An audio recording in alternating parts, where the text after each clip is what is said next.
Quiet, numbskulls. I'm broadcasting. All right, let's take it from the top again. Places. Action. Well, let's see. We have on the bags, we have who's on first, what's on second, I don't know is on third. That's what I want to find out. I say who's on first, what's on second, I don't know is on third. Are you the manager? Yes. You going to be the coach, too? Yes. And you know the fellow's name? Well, I should. Well, then who's on first? Yes. I mean the fellow's name. Who? The guy on first. Who? The first baseman. Who? The guy playing first. Who is on first? I'm asking you who's on first. That's the man's name. That's whose name? Yes. Well, go ahead and tell me. That's it. That's who? Yes. Join us for another voyage back in time on Classic Radio Rewind. From adventures to westerns, from comedy to sci-fi, this is your ticket to Theater of the Mind. Without any further ado, here's your host for Classic Radio Rewind, Barry Slinker. Thank you, Dex Rowe, and welcome to another installment of Classic Radio Rewind. Each week, Classic Radio Rewind takes you on a 2-hour journey through the golden age of radio. This week, we continue our salute to Thanksgiving with more festive episodes. Later, we'll hear from the Hallmark Playhouse from 1950, followed by the Milton Berle Show from 1947, and wrapping up with the Aldrich Family from 1952. But first, let's kick off with the Bird's Eye Open House. Groucho Marx is invited to Dinah Shore's Thanksgiving dinner and insists on supplying the turkey. From November 22nd, 1945, here's the Bird's Eye Open House with Groucho brings a live turkey to dinner.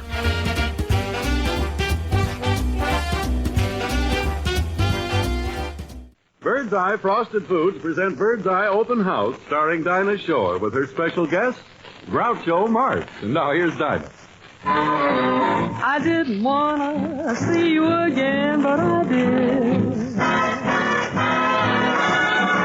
I didn't wanna phone you again, but I did. I had a certain feeling for you that bothered me. I had to find out what the hidden charm could be. I didn't wanna hug you again, but I did. I didn't wanna kiss you again, but I did. I must have been too sentimental doing what I did. I didn't wanna fall in love, but I did.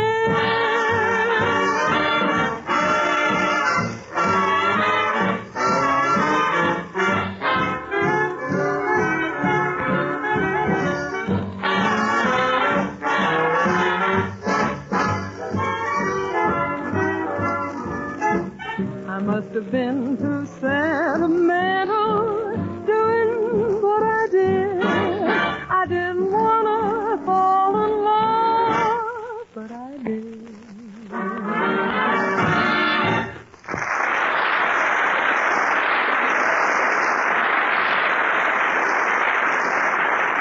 Thank you. Good evening, ladies and gentlemen. Hiya, fellas. I'm fine, and a happy Thanksgiving to all of you. That means you, Robert Emmett Dolan, and our orchestra, and Ken Lane, and our chorus, and all you nice people who are visiting our Bird's Eye Open House this evening. Oh, I didn't mean to exclude you, Harry. How are you?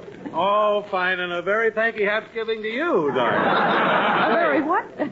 Well, anyhow, thank you, Harry. You know, this is my favorite holiday. Oh, mine, too. See, every Thanksgiving Day, I'm bursting with sentiment, brotherly love, conviviality, and stuffing. But, Dinah, who else are you having over for Thanksgiving dinner? Well, my Aunt Sarah Lou Culpepper is visiting me from Alabama. Oh. And I thought maybe Groucho Marx might be a good dinner companion for her. Don't you think so? Oh, sure. Groucho's coming over, too. Say, where is he? I don't know, but I wish he'd hurry. See, Groucho told me not to buy a turkey because he's bringing one over. Groucho is bringing the turkey? Yeah, I wonder where he is.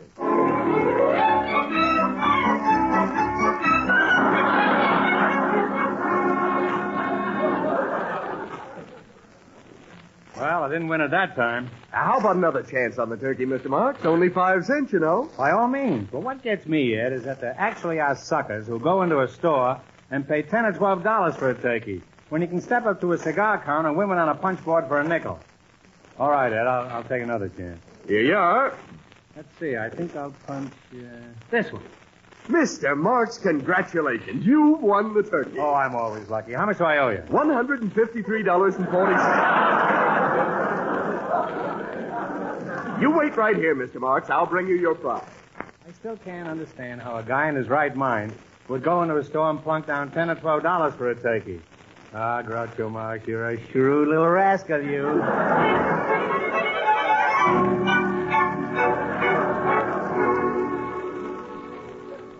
Now, you just stay right where you are, Aunt Sarah Lou. You must be tired from your trip. Just relax while Harry and I finish setting the table. Thank you, Dinah, honey. I hope the trip was pleasant. Well, it would have been pleasant enough if it wasn't for those nasty old customs men. Why, would you believe it? They went through all my luggage, and they even insisted on seeing my little old passport. Well, but you only came up from little old Birmingham. You know. Where did they go through your luggage and examine your passport? At the Mason-Dixon line. Oh. There. Now, doesn't the table look nice? Let's see, Harry, you'll sit over here. And I'll sit over here, and Groucho will sit over there. And Aunt Sarah Lou, you'll sit over here. Yeah, well, gee, I'm hungry. I wish Groucho Marx would get here so we could put that turkey in the I oven. do, too. Oh, I hope that's him. Well, Groucho, how do you do? It's about time. Sorry to keep you waiting, but to all of you I say, Noel, Noel. That means Happy Thanksgiving in French. Well, besame mucho to you. Come outside and say that. No. Bad enough to say it in here. You know, in Spanish, Groucho, that means, where is the turkey? Vanzel, keep your shirt on. Keep your shirt. Never mind. After looking at that shirt, you better take it off. Dinah, I want to present you with the most beautiful turkey you've ever seen. Well, where is it? Right here. Hyman, come on in.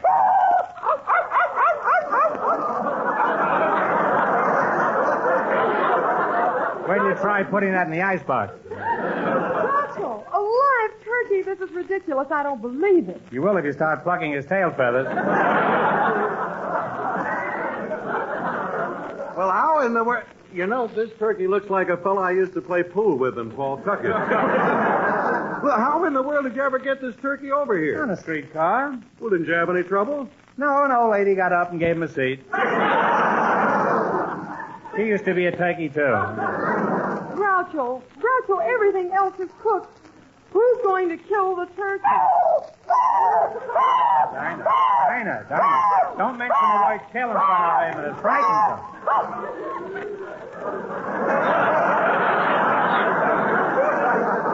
And turkey, stop ad-libbing, will you? You're not kidding. It frightens him. Look at this. This is the first time I ever saw goose pimples on a turkey. There, now, take it easy, Hyman. Take it easy. Take it easy.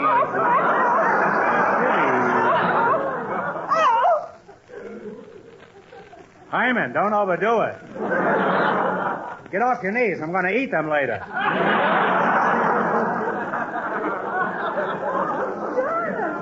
Dinah, child, you neglected to introduce me to this charming gentleman. Hyman, stop bowing. She means me. Oh, Groucho, I'm really sorry. I want you to meet my Aunt Sarah Lou Culpepper. She's from Alabama. How do you do? It's a pleasure, ma'am. I'm always proud to meet a daughter of the old Sioux. After all, I'm a son of the old Sioux. I come from Florida. Pensacola? No, thanks, but I wouldn't mind a drink of 7-Up. Excuse me, Aunt Sarah Lou, but I've got to settle this. Now, Groucho, how are we going to K-I-L-L the T-U-R-K-E-Y? He doesn't spell very well either. It's very simple. We'll just C-U-T his H-E-A-D-O-F-F. All right. You don't have to spell things out in front of me. I don't want any of your old candy anywhere.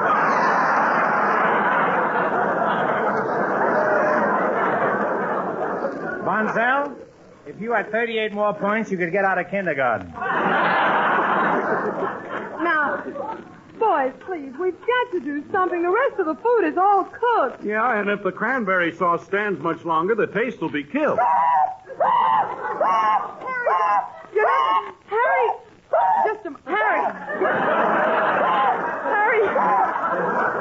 You're not... There's no holding that turkey tonight. Harry, you're not supposed to say the word kill in front of it. That's the last time I get a turkey that went to college.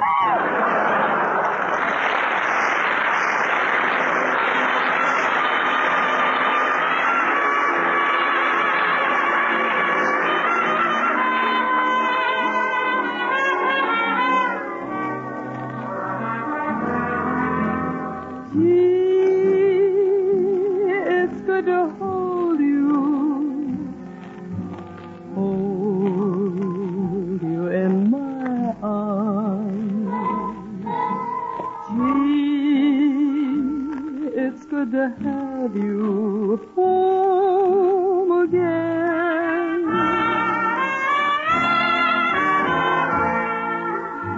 Gosh, I used to worry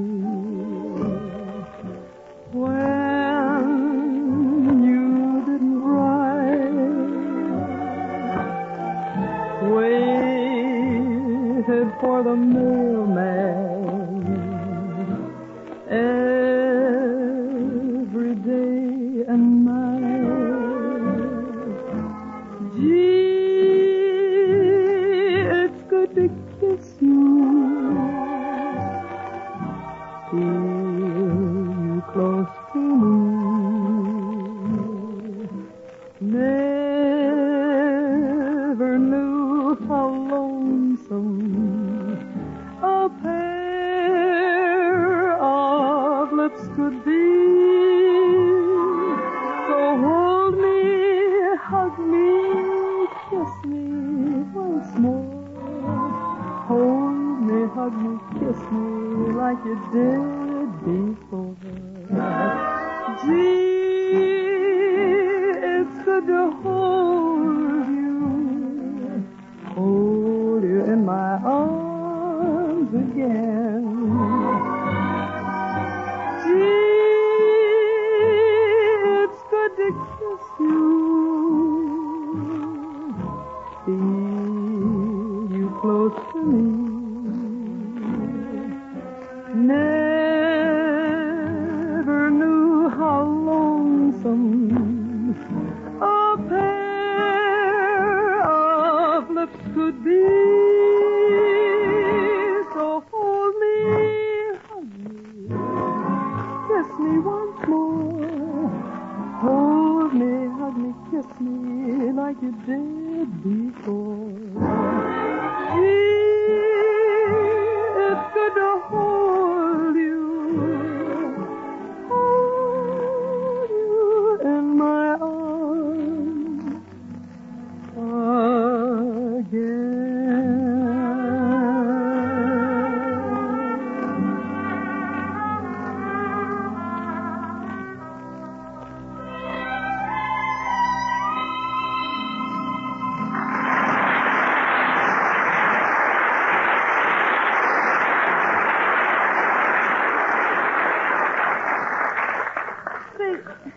Groucho, where's Harry?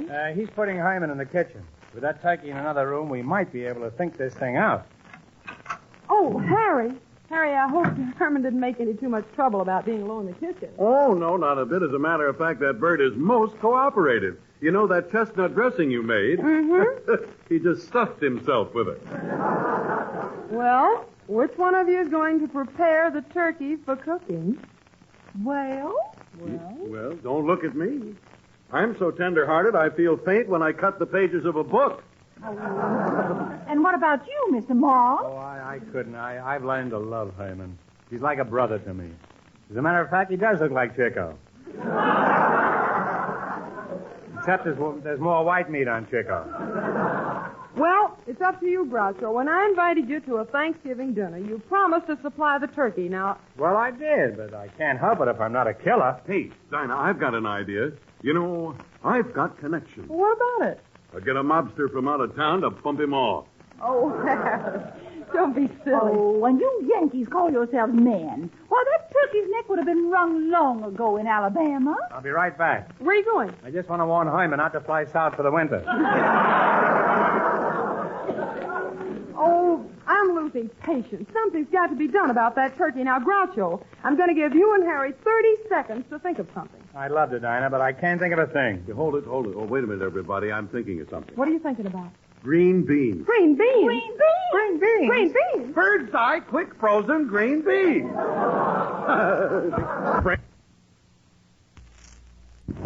Problem. Walking around in the kitchen. Donna, honey, I'll settle the whole problem. Gentlemen, to the first man who kills that turkey, I will give a great big kiss. To the first man who kills that turkey, you will give a great big kiss? Yes. Folks, in that kitchen stands a turkey named Hyman, who will be the first turkey on record to live long enough to collect Social Security. Groucho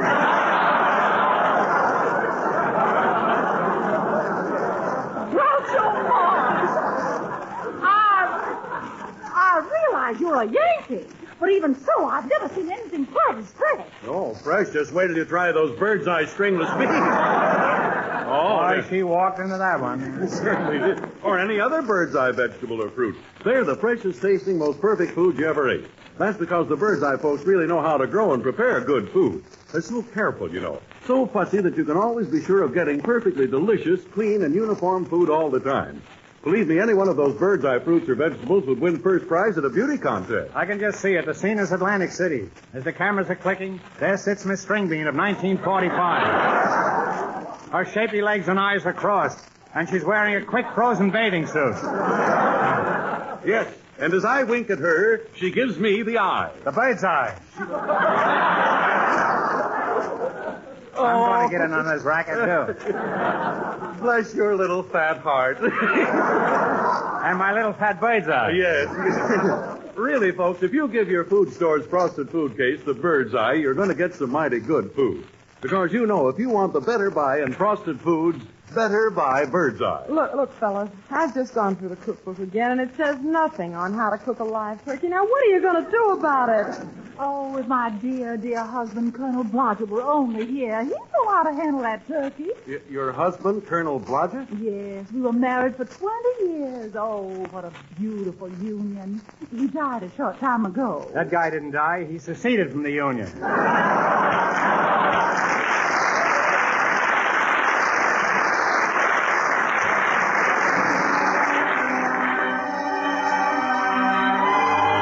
This is the Jerome Kern spot. Tonight, a tune from one score of the innumerable scores he wrote. Lots of couples call it their own song, but it belongs to anybody who's ever been in love. You are the promised gift of springtime that makes the lonely winter seem long. You are the breathless hush of evening that trembles on the brink of a lovely song. You are the angel glow that lights a star. The dearest things I know are what you are.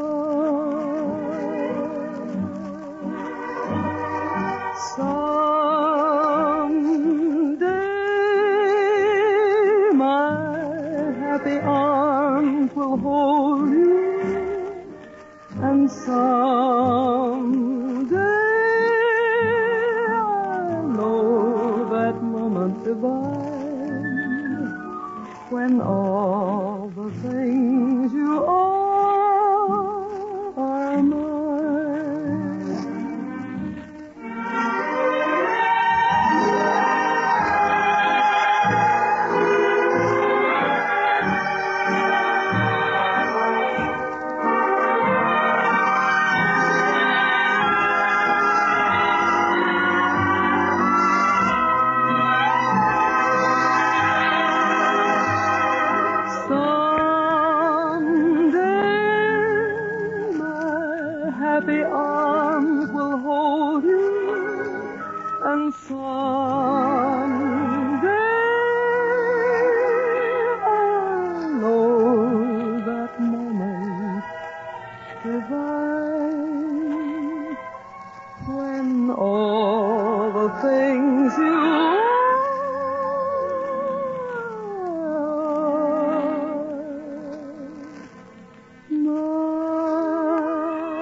just. After you came all the way up for a Thanksgiving dinner, this had to happen. My day is ruined. Yes, Dinah, child, I must admit I'm terribly disappointed. This day means a lot to me. Well, I can still remember when I was a little girl, the first Thanksgiving dinner I ate with the grown-ups. Father had the drumstick, Mother had the wings, and I got the turkey neck. What's that? I got a turkey neck. Well, wear a high collar, nobody will notice it. Well, I Now, never... look, Groucho, that's no way to talk to my aunt. I can't help it, Dinah. I keep thinking she's your uncle. Oh, Pop. Enough of this. Pop, where does it say that in here, I huh? wrote it in right Oh. there. F-O-P, Pop. That's a funny word, isn't it? Well, you know what I'm going to do? I'm going in there and finish off that turkey. Somebody's got... Groucho, have you got a hatchet in your pocket? No, but take this egg. The turkey will hatch it.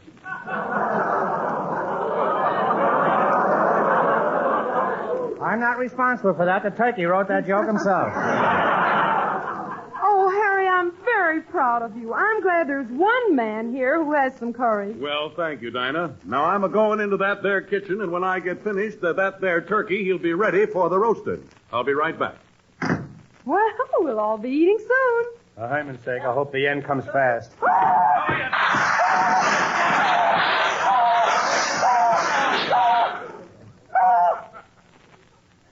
Well, Hyman's in turkey heaven now.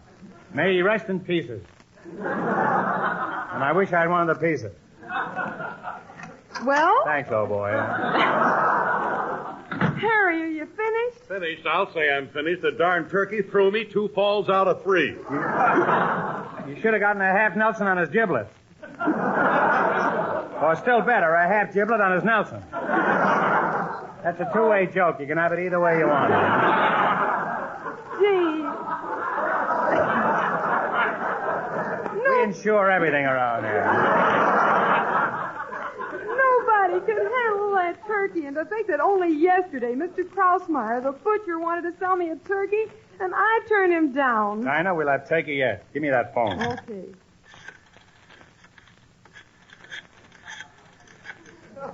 Yeah, she dials like a dog, doesn't she?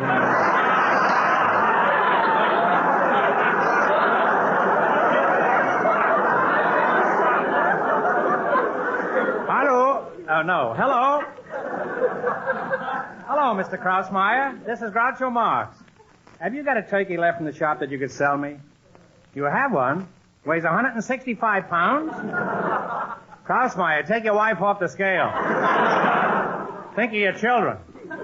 And take them off the scale, too. I just want a turkey. All you've got is a live one? Oh, never mind. But just out of curiosity, is it a male turkey or a female? A female? Well, if she's not going steady, I can get her a hot date for Saturday night. Goodbye. Well? All right, Dinah, I guess I'll have to go in there and do away with Herman. I feel like a Benedict Arnold, but I'll do it. Attaboy, Groucho, old man. But wait a minute, I can't face Herman unless I have a little something to brace me up. Well, I took the liberty of mixing a bowl of punch. Sure enough? You'll find it right there in the kitchen. Sure enough. That ought to brace you up. We call it the Southern Magnolia and Honeysuckle Punch. Sounds good. How's it made? Well, it's mighty complicated. You take a big bowl, you pour in 5 quarts of bourbon. What else? That's all. Hyman, here I come. Hey, where's that bowl of punch? Well, I saw it right here on the kitchen table. Well, the bowl is there, but there's nothing in it. You're right. The bowl is empty. Aunt Sarah Lou, did you? Now, how dare you suggest that I would... Well, I did. Well, don't look at me. I didn't touch it. Well, somebody must have drunk it.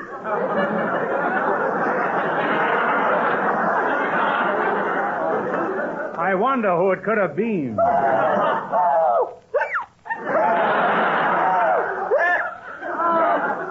all. A drunken turkey. Groucho, this is the last straw.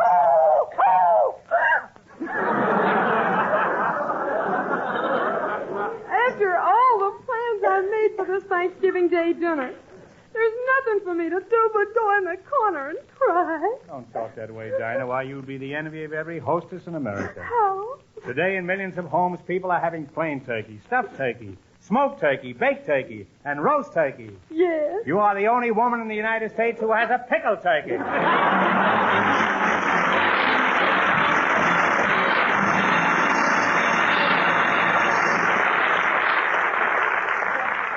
Say, folks, I bet I know what you're going to have for dinner tomorrow night. Turkey. And the next night, and the night after that, and the night after that. Yes, sir, for the next week or so, you're going to get the bird in one way or another. But look, if you want to add a little variety to those turkey meals, how about pepping them up with some of those wonderful Bird's Eye quick frozen vegetables? They're all so good, all so easy to prepare, really a pleasure to serve. So how about getting some tomorrow? Just make sure, though, that the packages you pick say Bird's Eye clear as anything on the label. Because there are many brands of frosted foods, but only one Bird's Eye. Only Bird's Eye gives you that famous Bird's Eye garden freshness. That Bird's Eye uniform top quality every time. So for the better buy in frosted foods, better buy Bird's Eye.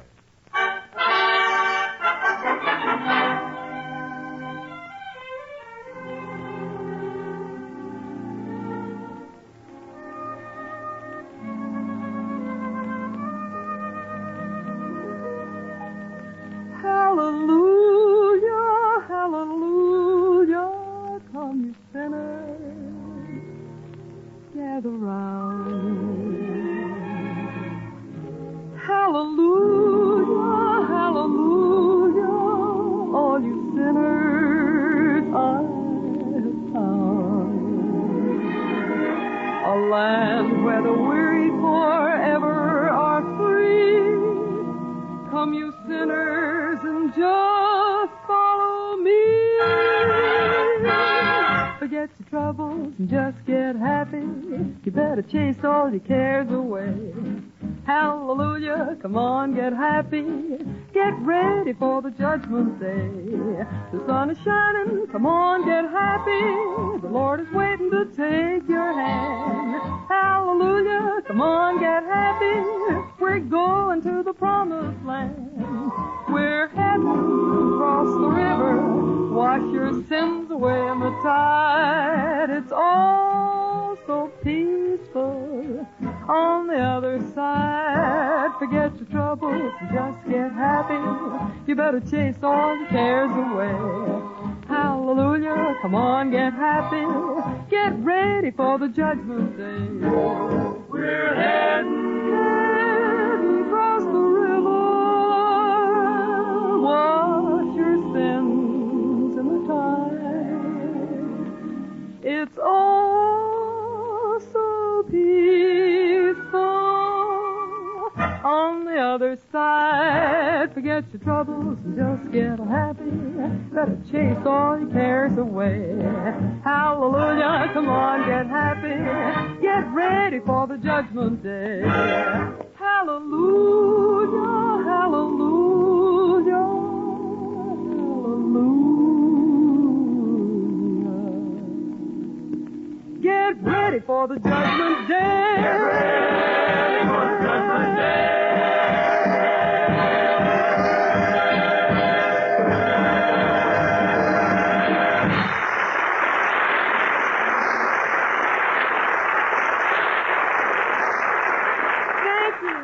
Thanks, Groucho Marx. We had a lot of fun, and you're always welcome. And, folks, that makes for curtain time for now. Hope you enjoyed our Bird's Eye Open House offering so much tonight that you'll all be back with us at the same time next week when our guest will be Alan Ladd. Girls, please. In the meanwhile, keep well, keep happy, and keep those war bonds. Night, everybody.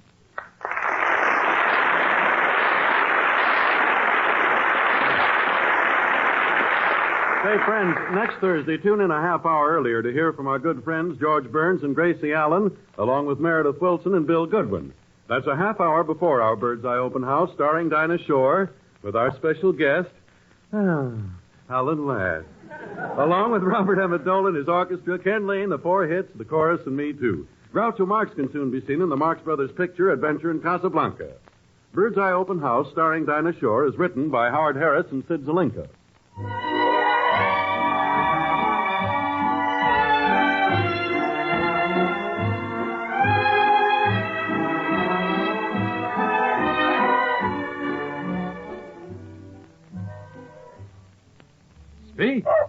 Speak for Gaines. A wise dog owner will nourish every inch of a dog with Gaines. Gaines, because Gaines' complete meal contains meat meal, vegetables, cereals, Everything dogs are known to need for strong, sturdy bodies and red-blooded vitality. That's why Gaines Dog Mail has been a favorite with veterinarians for over 16 years. Feed your dog Gaines today. He'll speak. Speak for Gaines. America's largest selling dog food.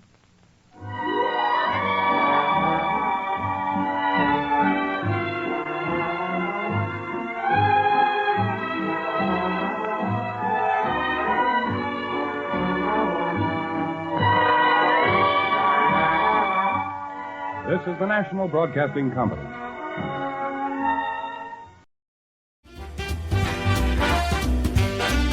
That was the Bird's Eye Open House with Groucho Brings a Live Turkey to Dinner, as originally heard November 22nd, 1945. Next up, we'll hear the Hallmark Playhouse. This episode centers on the challenges and emotions that arise as family members reunite, old grudges resurface, and heartfelt moments of reconciliation occur. So, from November 23rd, 1950, this is the Hallmark Playhouse with Home for Thanksgiving.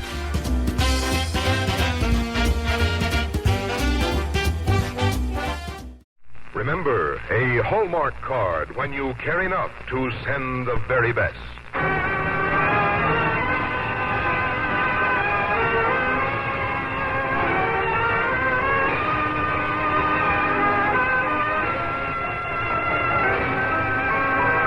Tonight from Hollywood, the makers of Hallmark greeting cards bring you Jane Wyman in Aileen Hamilton's Home to Thanksgiving on the Hallmark Playhouse.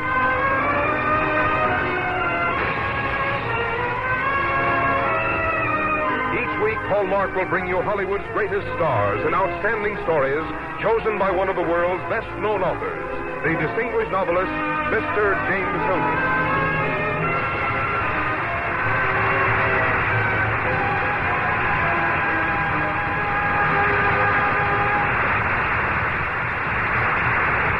Good evening, ladies and gentlemen. This is James Hilton. Tonight, Thanksgiving night on our Hallmark Playhouse, we dramatize a story by Aileen Hamilton with the title Home to Thanksgiving.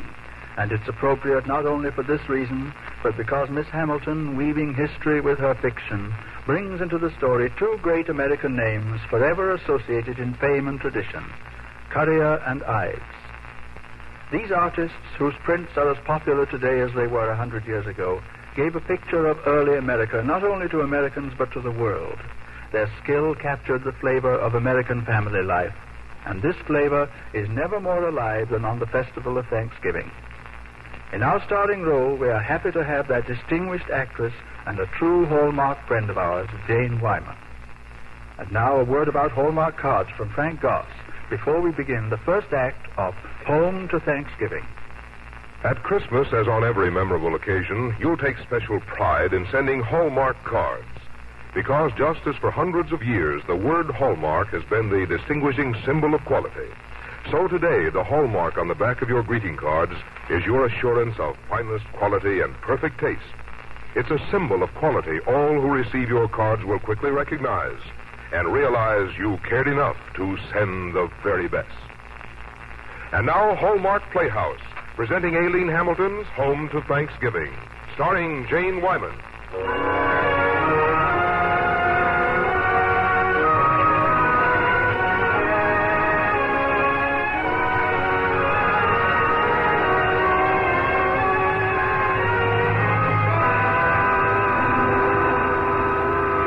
My earliest childhood recollection is of a storm-swept winter night on Long Island Sound, of angry flames rushing over the deck of a ship, and of cold, relentless waves pounding me into insensibility in the endless waste of darkness. And then, over the never-to-be-forgotten echoes of that terrifying night, I can still hear the tearful pleading of a small child's voice. Don't leave me, Papa. Don't leave me in the water. And then another voice, unfamiliar but kindly, reassuring and comforting. Go to sleep, child. You're safe now. You're safe.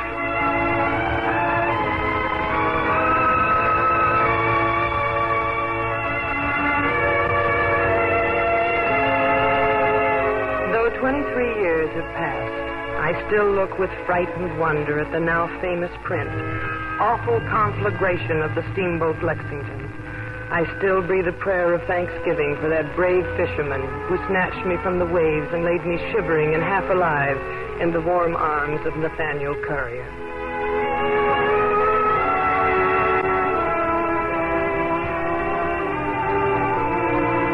Much has happened since that night in the year 1840, but I'll always remember with pleasant joy that long trip from the wilds of Long Island to New York, and my introduction to the cheerful old Currier house on McDougal Street, and especially my first meeting with Lindsay. Lindsay, I want you to meet Miss Victoria March of Philadelphia. She's 6 years old, and she's going to stay with us a while.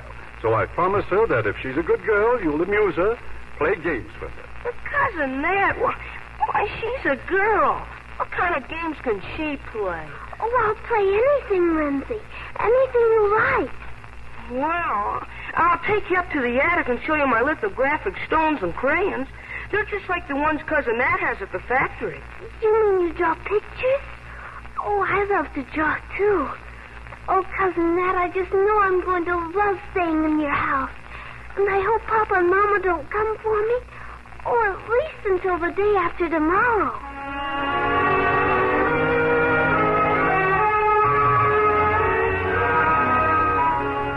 But they didn't come the day after tomorrow, nor the day after that, or ever. In their stead came my Uncle Aben and Aunt Harriet, and I went to live with them on Old Mill Farm in Parsons Corner, Vermont.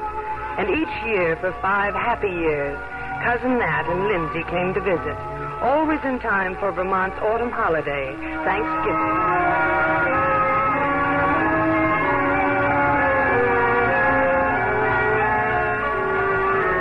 In 1846, as I came running down the farmhouse steps to greet Cousin Nat and Lindsay.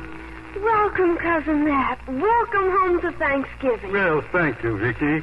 Where's Lindsay, Cousin Nat? I'm sorry, dear, but I couldn't spare him this year. The Christmas work was piling up. He didn't want to come. He thinks he's grown up now. And I'm just a nuisance to him because I'm only 12. Wait 5 years, Vicky.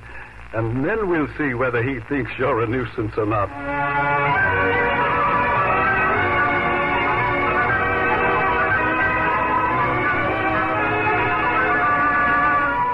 Wait 5 years, Cousin Nat had said. I think I would have waited an eternity. 5 years.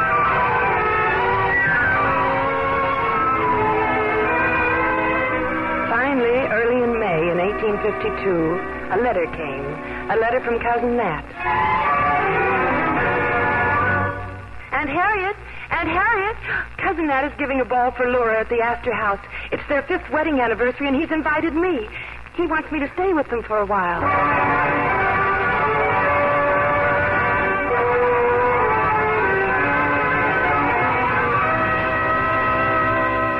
Come, my boy. You surely haven't forgotten Vicky. Vicky? Oh, no. I mean, yes. But Vicky never looked like this. Remember what I once told you, Vicky? I'll go tell Laura you're here. Well, you haven't changed much, Lindsay. Well, I can't say the same for you. You certainly have. I mean, Cousin Nat was certainly right. You've grown into a beauty, Miss Vicky. Oh, come, Lindsay Brown. Now that Cousin Nat's gone, you don't need to pretend you're glad to see me. I know why you didn't come to Parsons Corner all these years. Oh, no, Vicky. I mean, oh, look here now.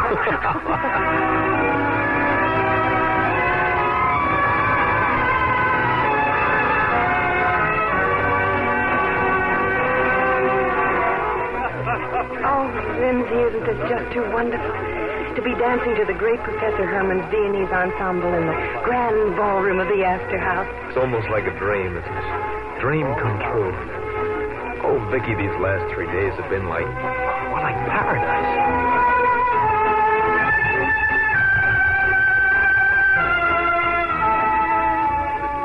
Vicky, you must promise me that you won't dance with anyone else all evening. Oh, but I've already promised the next polka to Cousin Nat. Oh, well, Cousin Nat. When are you going to present the anniversary print, Lindsay? Oh, just before the refreshments are served. Vicky, I want to talk to you. Well, we've been... Lindsay, where are you taking me? Just out on this little balcony where there's the most wonderful view of the city. Oh, Lindsay. It takes your breath away. It's so big and so inspiring. Vicky, over 250,000 people live out there. Look to the north there, beyond where the lights stop. See around 70th Street? Well, I bought a little land there, and... well, what I'm trying to say is that... Well, I plan to build a little house there, and Vicky, Lindsay. Oh, Vicky, I know it's only been 3 days, but we've really known each other since you were 6 and I was 12. And that's... 12 years. Yes. I've asked myself again and again how this could be. 3 days ago, you were nothing to me, and... well, now you're everything. Oh, Vicky, you know I love you. You must. You love me? Oh, Lindsay, dear. How long I've waited to hear you tell me that. Oh, then it's all settled. We won't have a long engagement, dear. It's not more than a year or two. Oh, you're very sure of yourself, Lindsay Brown. Oh, Vicky, I'll make you so happy. I promise. And, well, now that we're engaged, may I... just once, darling. Well, I imagine that under the circumstances it would be perfectly proper.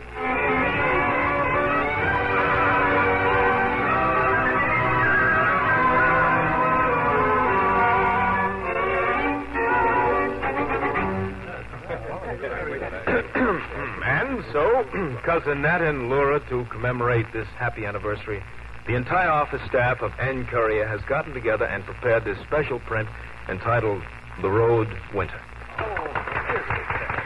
Thank you, Lindsay. Thank you all. And I might add that the original sketch for this lithograph was made by Miss Victoria March from her remembrance of your courtship days in Parsons Corner. Well, Vicky, child, you've improved considerably since you and Lindsay used to draw together up in the attic. I'm afraid we'll have to put you to work at the factory. Cousin Nat, do you really mean it? Of course I mean it. You can lend Ross Duncan a helping hand. Oh, excuse me, sir. Just wish to express my congratulations. And may I say that it is my firm belief that the print, The Road Winter, will be one of the most popular lithographs the firm of N. Courier will ever publish. Publish? What makes you think I would ever publish a gift which was meant for my wife and me alone? Courier, you're far too generous a man to hoard anything to yourself, much less a print with such obvious mass appeal. And now, if you'll excuse me. Well, of course. Lindsay, who is that fellow? Oh, he was in the office this afternoon to see me, and I had hoped that you'd like him well enough to hire him as a bookkeeper. Bookkeeper? That? On the other hand, he may be right. An uncommonly shrewd fellow. Good sense. Send the young man around to see me next week. What did you say his name was? Ives. James Merritt Ives.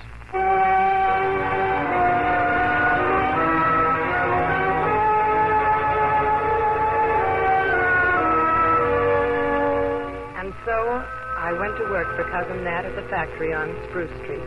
And he assigned me to work with Ross Duncan. So, you're Victoria March, huh? Another of Courier's hacks, eh? So I must say you're a lot more attractive than the others around this place.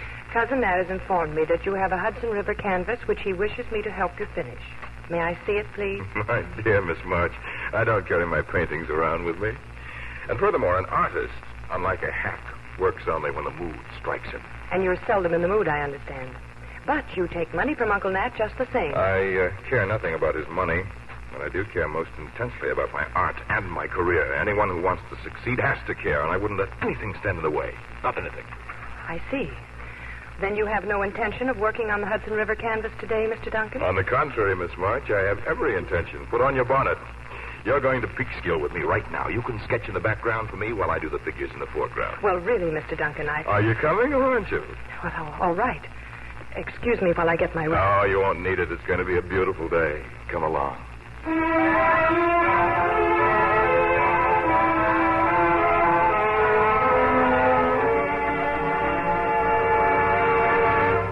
tell you, Vicky, you and Duncan have hit on something new with your sketch, My First Love. Romantic valentines are just what the public seems to want. You must do more of them. Oh, we will, Cousin Nat. Mr. Duncan and I are going to sketch two lovers strolling down a lane of magnificent old elms up in Riverdale. It's to be called The Lover's Walk. Sounds fine. See that you get started on it tomorrow.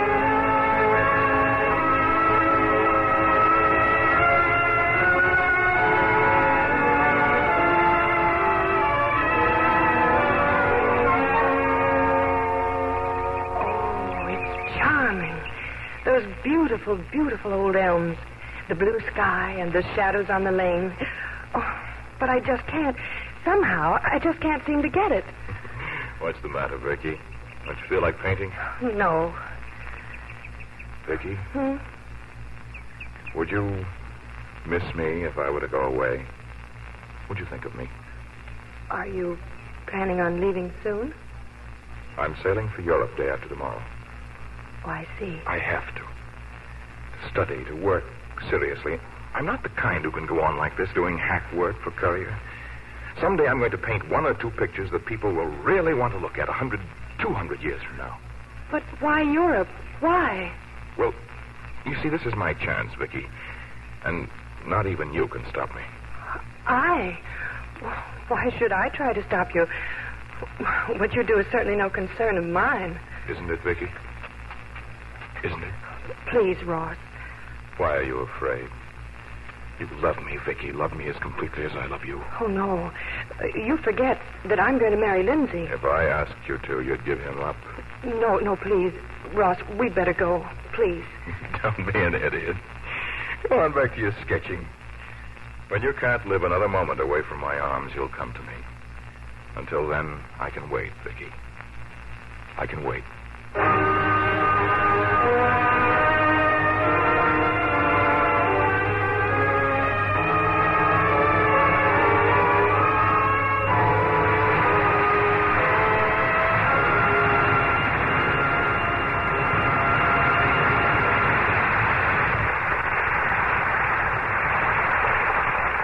In just a moment, we'll return to the second act of Home to Thanksgiving, starring Jane Wyman.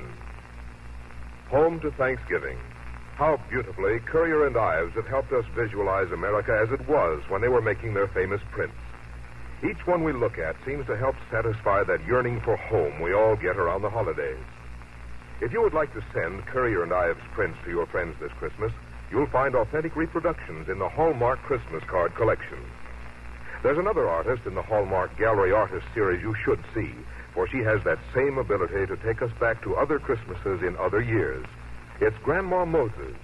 As you probably know, Grandma Moses first started painting about 14 years ago when she was 76. Since then, her paintings have become famous, mostly because they recapture the tranquil days around the turn of the century. You see the mist rolling in over the familiar hills, can almost smell the tang of wood smoke cutting the crisp air, and know at once that the sturdy New Englanders depicted are part of the heritage we're thankful for today.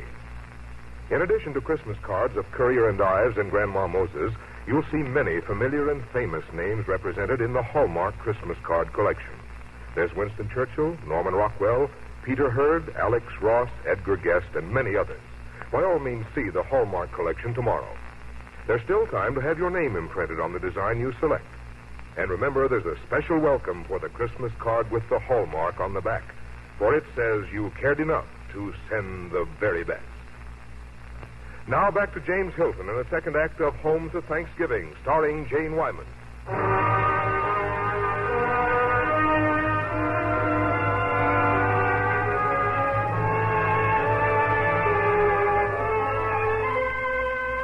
How easy it is in a moment of youthful impetuousness to cast aside the promise of a lifetime of happiness.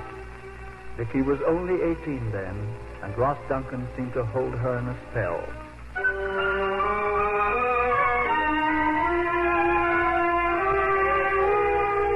Poor Cousin Nat. His warm heart was taking such delight in the love he'd predicted for Lindsay and me. And poor Lindsay. How could I ever have hurt them as I did? Vicky, dearest, I have wonderful news for you. Cousin Nat has given me a new contract, a raise in salary immediately to $20 a week. So that you two children can get married right away. Right away? Oh, but... Oh, come, Lindsay... my dearest. Come, don't let's keep Cousin Nat in suspense. Let's set the date right here and now. Don't rush her, boy. Give her time to order all the pretty things a girl wants when she gets married. Say, 3 weeks from today. How's that, Vicky, child? Oh, no. How can I tell you, Lindsay? Cousin Nat, please forgive me, but I can't. I just can't.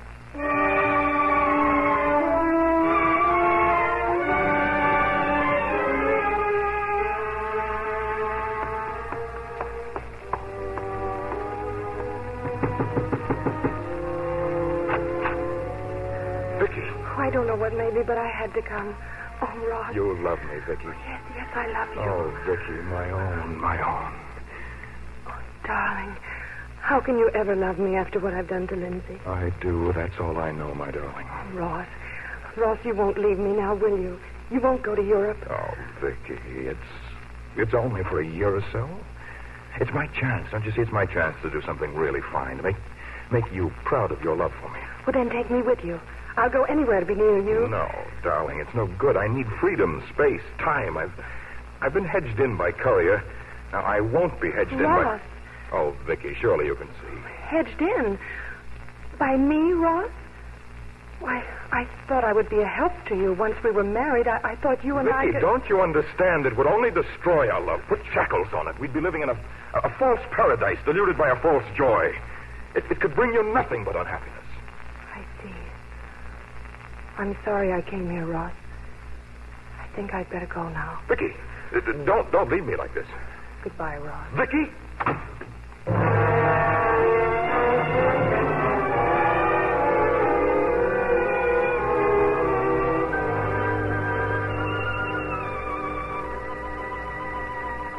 Oh, Cousin Matt, I'll never see him again. This is for the best, believe me. Marriage with a man like Ross Duncan would only result in misery. He's unreliable, brutally selfish, Vicky. But I love him, Cousin Matt. You only think so now. You're a young child. Time will take care of everything. Go back to Parsons Corner, child. Go home to the month, and soon, very soon, happiness will follow.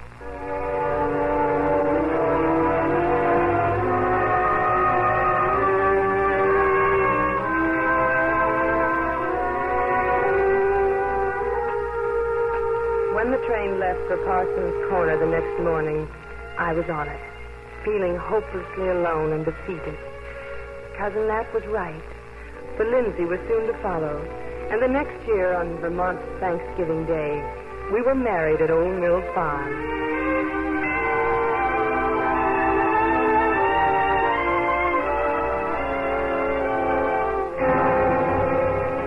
But the shadow cast by Ross Duncan hung over our happiness until, in the 10th year of our marriage... Vicky, I saw Ross Duncan today. Ross? Yes. Does that surprise you? Well, after all this time, Lindsay, he's a stranger to me. Is he? Is he, Vicky? Oh, Lindsay, please forget the past. Have you forgotten it? Have you never had doubts? Yes.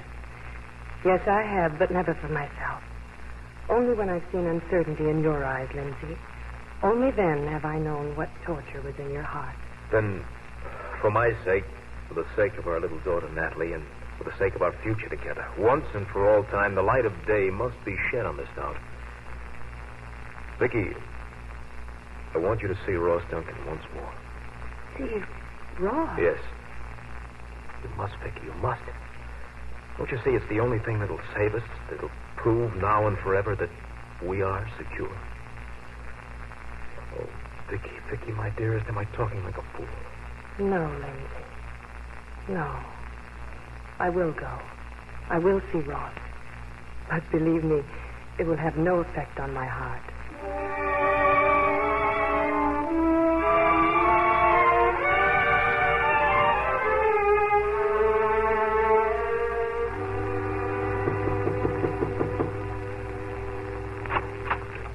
Vicky, you've come. Yes, Ross. Oh, then you still love me. Oh, Vicky, it's been 10 years. How have I borne 10 years? Aren't you being a little dramatic, Ross? That's all over and done with. Not for me, Vicky. I've never forgotten you. Please, darling, I've missed you. I've missed you so desperately. No, Ross. But I would like to hear about your work and whether you've accomplished all you hoped for. Oh? I've never gotten around to painting those 2 or 3 works that were to live after me. So I decided to give it up. Give up painting? Is that what made you finally come home? Oh, I came home to fight for the Union. I'm proud of you for that, Ross. Oh, Vicky, you still love me. Admit it. No, Darling, don't be afraid. I won't leave you again. We've lost 10 years, but we're not going to lose another day. But I thought you came home to fight, not to run away with me. Oh. Well, first, I do have to go to Washington to arrange for my commission. I intend to hold out for a captaincy at least, and that'll take a little time, but I don't care how long it takes, so long as we're together every second of it. You're as sure of yourself as ever, aren't you? But this time you're wrong. And how right Cousin Nat was. There's no kindness in you, no feeling for others. You know only what you want, and you reach out for it with ruthless hands. I'm free of you, Ross. Completely free. Vicky, listen. Oh, it's no use, Ross. I'm out of your reach. Forever.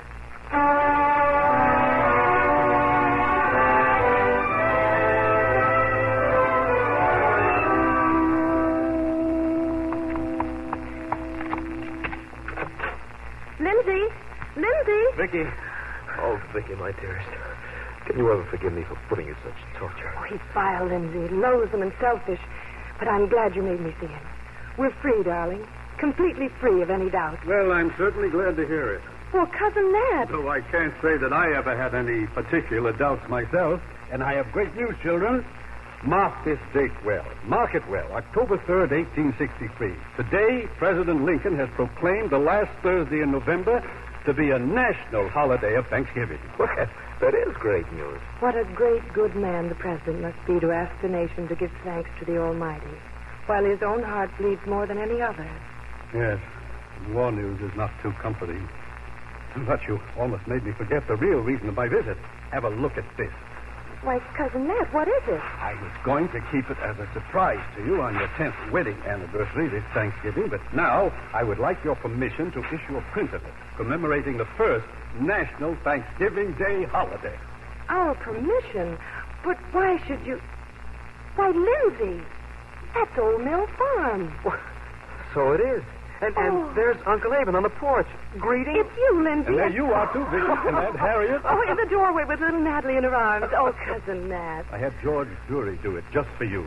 But he's done it so well that I'm sure if Mr. Ives were here instead of in the army fighting for the Union, he'd say to you, you are much too generous to hoard anything so fine to yourselves. This belongs to America. Oh, it does, Cousin Nat. Indeed it does. It's what America is, what it will always be. A land of happy homes and happy families with their roots deep in the soil and their hearts ever grateful to God for the bounty he bestows, even in these troubled times. If only this print will help all who see it to remember that, Vicky. Currier and Ives will have done a real service. Oh, they'll remember, Cousin Nat. For who can look at it and not hear again and again the ever-cheerful words, welcome, welcome home to Thanksgiving.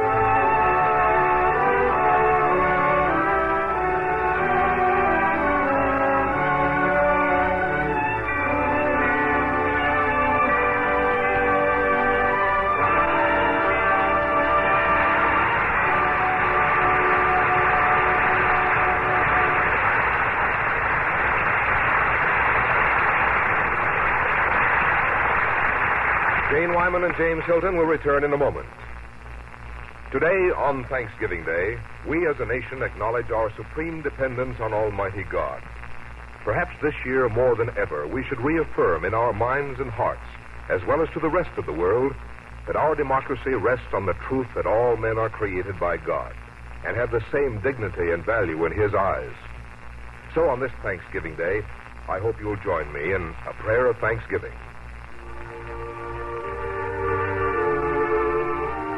Our Father, Creator of all, our humble thanks we bring for ripening fields and golden sun, for trees and stars and rain, for home and friends and a country free, but most of all, for Thee.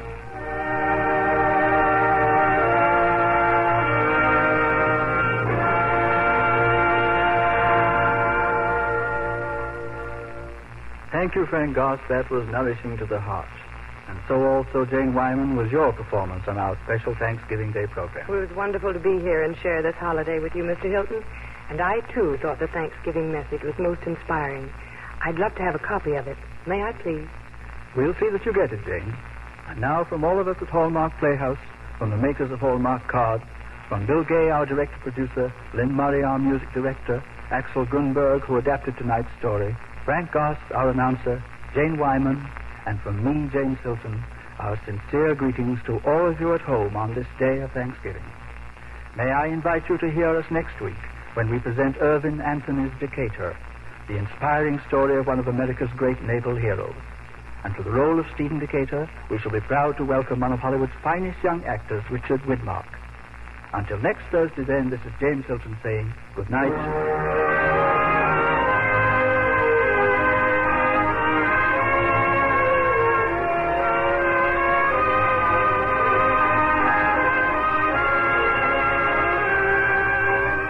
Look for Hallmark cards that are sold only in stores that have been carefully selected to give you expert and friendly service. Remember Hallmark cards when you care enough to send the very best. Jane Wyman can currently be seen in the Warner Brothers production The Glass Menagerie.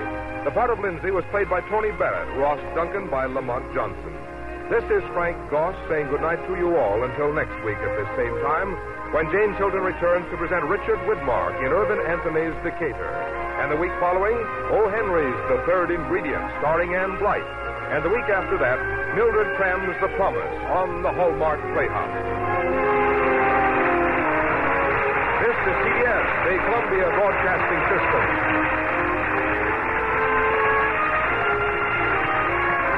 This is KMBC, Kansas City, Missouri. That was the Hallmark Playhouse with Home for Thanksgiving, originally aired November 23rd, 1950. That brings us to the end of hour number one. We have more Thanksgiving treasures coming up as Classic Radio Rewind returns with hour number two in just a moment. Stay tuned.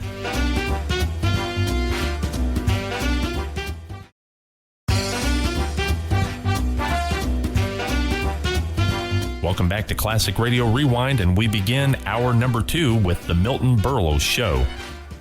Milton crosses paths with Julius, a turkey brimming with personality. From November 25th in 1947, this is the Milton Berle Show with A Salute to Thanksgiving.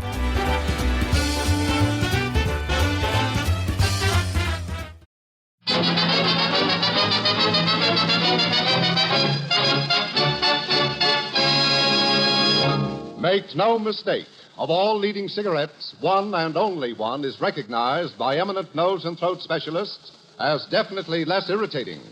That one cigarette is Philip Morris. Johnny presents the Milton Berle Show.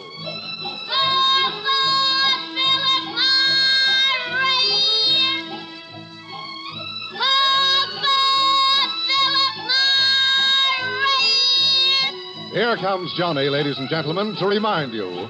If every smoker knew what Philip Morris smokers know, they'd all change to Philip Morris.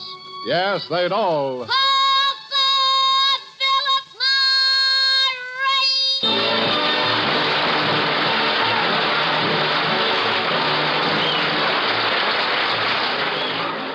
From Radio City in New York, here is the Milton Berle Show. With Kurt Kelton, Jack Albertson, Mary Shipp, Johnny Gibson, Billy Sands, Frank Milano, our singing star Dick Carney, the music of Ray Block and his orchestra, and yours truly, Frank Young.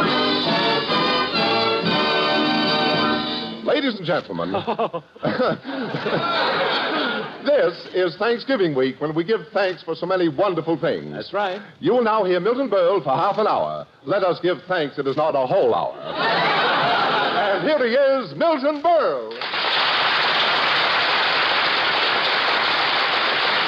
Very good build-up again. Thank you.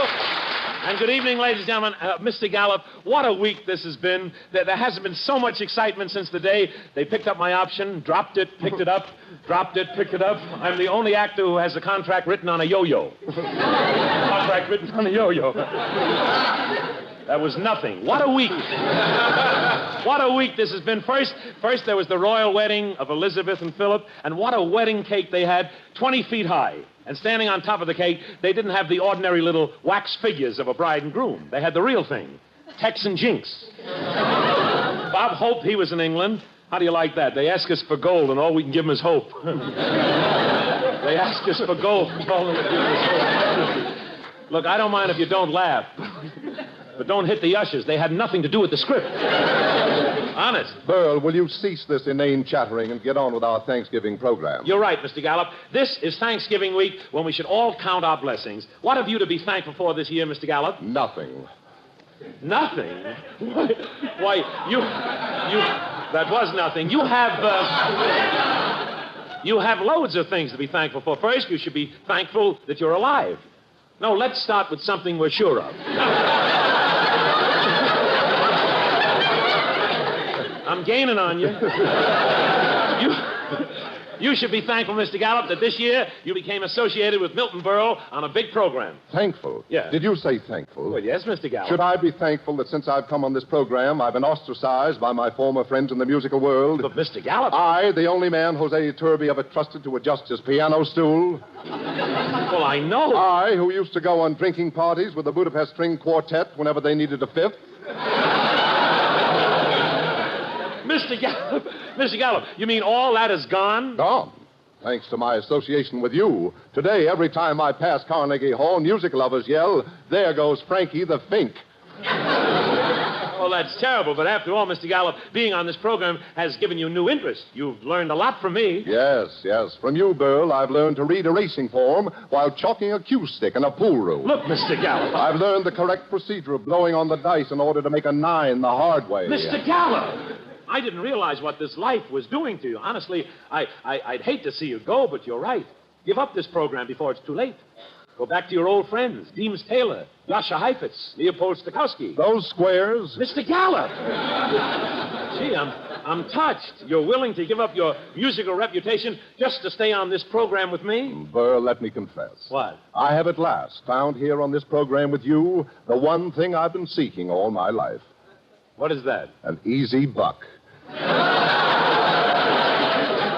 Well, that makes two of us. So before somebody gets wise, let's get on with the program as we salute Thanksgiving.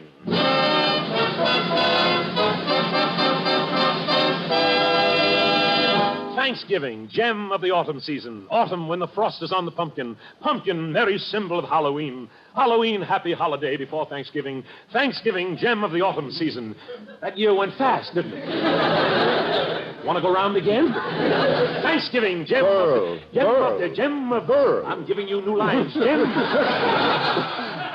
Will you please stick to the subject of Thanksgiving? But, Mr. Gallup, I was carried away. But not far enough. Not far enough. Oh, that was jazzy. Gee, Mr. Gallup, you're getting to be a regular Tony Wands. Ladies and gentlemen, we want to help you with your Thanksgiving problems. Burl, many people have their Thanksgiving dinners in restaurants. Now, just keep in mind that when you order, do it in a cultured, well-modulated voice. That's what I should do? Mr. Gallup, you don't understand. I eat at Lindy's, and if I show up there with a cultured, well-modulated voice, you'll get thrown out. They'll think you're a spy from Schraps. I've seen you order, Burl. Have you? And ladies and gentlemen, as a horrible example, and to show you how not to order your Thanksgiving dinner, here is Milton Berle ordering in a restaurant.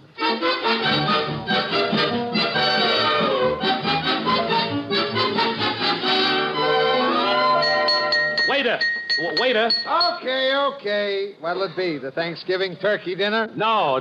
It's too big. Let me see. Oh, here's something on the menu. Don't move. I'll kill it. No, I mean this dish. No, wait. Maybe the chicken in the pot. Chicken in the pot? No. My sleeves always get soggy. I know. I'll have the baked mackerel. Baked mackerel? Oh, wait, waiter. I had fish yesterday. Mister, please. It's getting late, and I still got 6 tables to insult.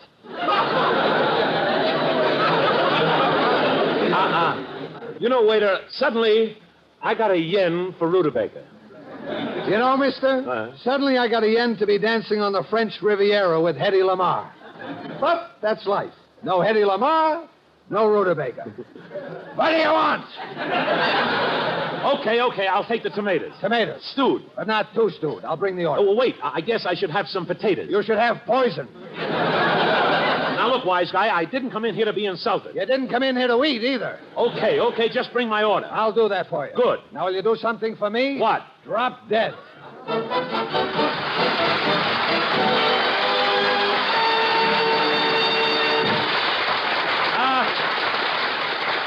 Mr. Gallup, Thanksgiving has its romantic side, too.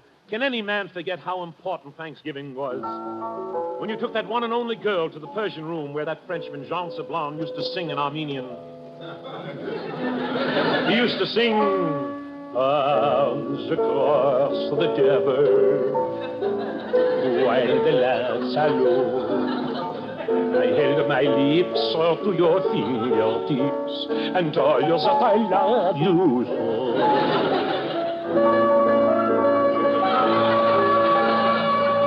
Just don't play with your knuckles, kid.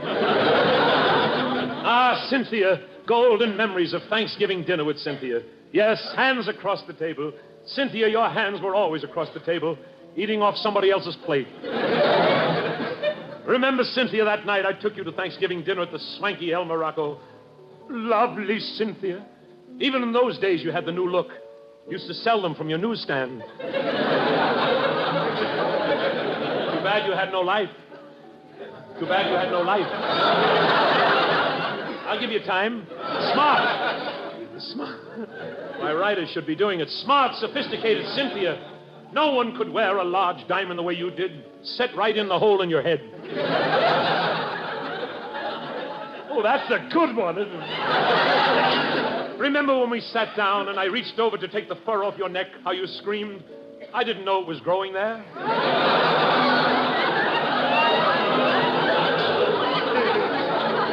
Cynthia, you were in high society. You came from the smart horsey set, especially your teeth.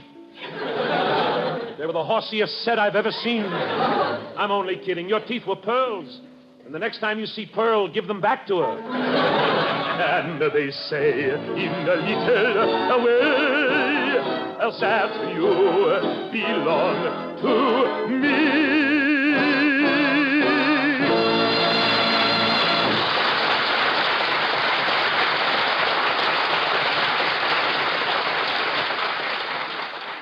Memphis, Tennessee, Buffalo, New York, Denver, Colorado, Portland, Oregon. Yes, from all over the country there's news, big news. Listen. From section after section, eminent nose and throat specialists report that in cases of irritation due to smoking, they suggest change to Philip Morris. Yes, these top-ranking nose and throat specialists actually suggest Philip Morris because they know Philip Morris is the one, the only leading cigarette proved definitely less irritating. Remember, the cigarette that gives you the least irritation is the cigarette that gives you the most enjoyment.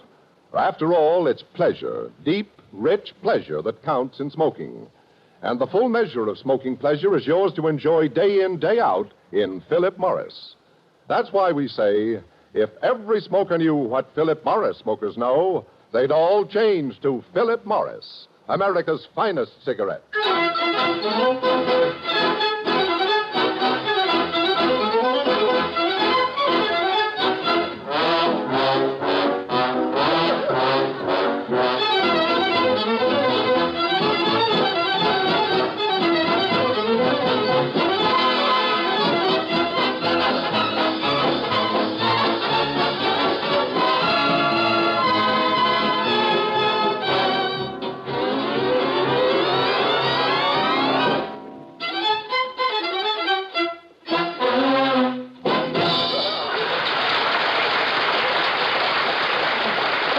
Thing I've ever heard in my life. Wasn't that wonderful? Wonderful. It was nice. There was Turkey in the Straw, played by Ray Block and the Philip Morris Orchestra. And Ray, I will repeat, as Berle usually does, that was wonderful. There's only one thing that keeps your orchestra from really being great. You.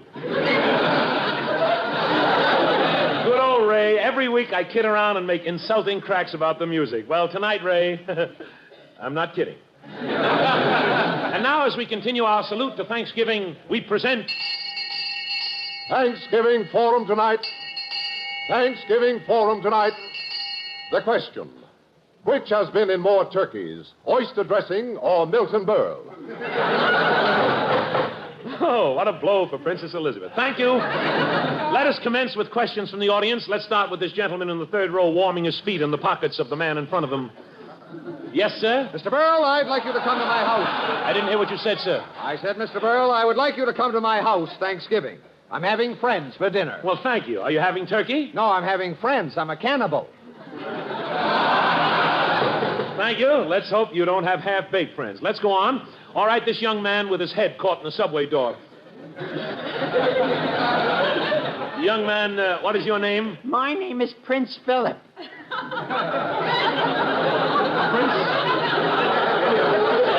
Did you say Prince Philip? Yeah, but I'm not the one who just got married. Oh, I know. Prince Philip ain't my real name. They only called me that until my older sister got married. Let's see. What's your real name? Margaret Rose.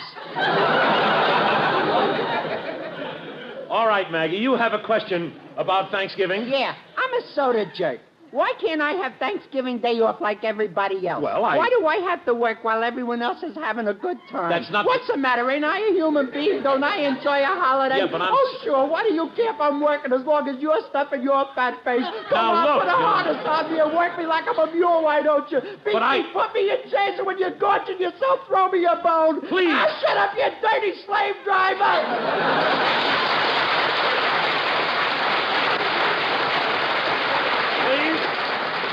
Please, let's not lose our tempers. Let us go on to the women in the audience. All right, this lady in the aisle shampooing a cocker spaniel.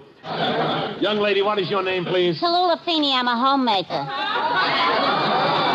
I see, and you have a question that has to do with Thanksgiving? Yeah, how can I stop my husband from eating so much on Thanksgiving? He's sure a disgusting glutton. Your husband eats a lot? And fast, too. He can eat 4 courses at the same time. 4 courses at the same time. He doesn't have enough hands for that. What do you think his feet are for? Gee, that's terrible. Last Thanksgiving, I give him a whole turkey just for himself. He sure was tickled. He was tickled? Yeah, I forgot to take off the feathers. Mrs. Feeney. The way he eats. He never even leaves me a drumstick. He eats up both drumsticks? Drumsticks. He eats a drum, too. Well, naturally. He'll eat anything. The doctor told him he had a tapeworm. He has a tapeworm? Yeah, it comes from eating tape. Oh, I see what you mean. He's such a clumsy guy when he carves that Thanksgiving turkey. He always carves off the same piece for me. What piece is that? His thumb. Gee, that's dreadful. Is he a good carver? Nah, the turkey keeps sliding away. He has to sit on it. Mrs. Feeney, your husband sits on the turkey? Don't worry. He wears a pair of old pants. Oh, well, that's different. What do you think he is, a slob or something? No. This year I ain't gonna bother with a turkey dinner.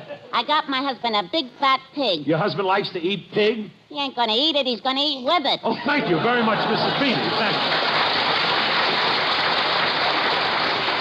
Thank you. And now, as a climax to our Thanksgiving forum, it is an honor to present one of the world's most famous chefs. 320-pound gentleman, the king of the culinary arts, who rules his kitchen with an iron hand. The great Featherfield. Ladies and gentlemen, Mr. Featherfield.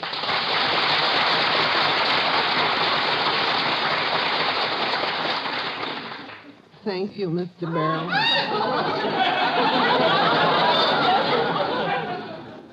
Thank you for this golden opportunity of talking to the thousands of people who have eaten my food and have happy stomachs all over the United States and parts of Canada. Mr. Featherfield, I understand that you're the holder of many gold medals for cooking. How about that?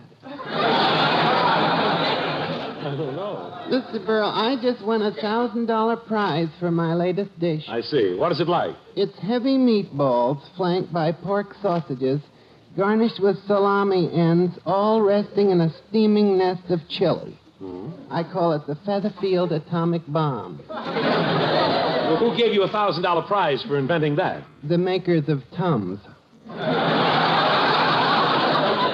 Wonderful. Mr. Featherfield, have you a special Thanksgiving dish that you can tell us about? Just one. Turkey a la Featherfield. Turkey a la Featherfield? How do you make that? Scrape the meat off the turkey, pull out the neck, cave in the breast, and serve. Why do you call that turkey a la Featherfield? Because it looks like me. I saw that coming. You should have ducked. Tell us, Mr. Featherfield, does your wife cook? Oh, gracious, no, Mr. Burrell. She's a professional woman. Professional woman? Yeah, professional wrestler. Your wife sounds pretty big. Mr. Burrell, my wife is everything a man could wish for. Yeah? If the man was Sabu. Well, let's get back to cooking. What is your ideal dish? Mr. Burrell, every night I dream I'm smoking a tongue, then I pickle it, then I roast it and jab a fork into it. Oh, just the thought of doing it makes me happy. That makes you happy? Yes. It's my wife's tongue. Well, thank you very much, Mr. Featherfield. Thank you.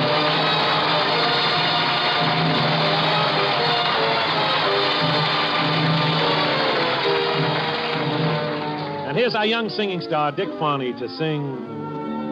I have but one heart. This heart I bring you. I have but one heart to share with you. I have but one dream that I can cling to. You are the one dream I pray comes true. My darling, until I saw you, I never felt this way.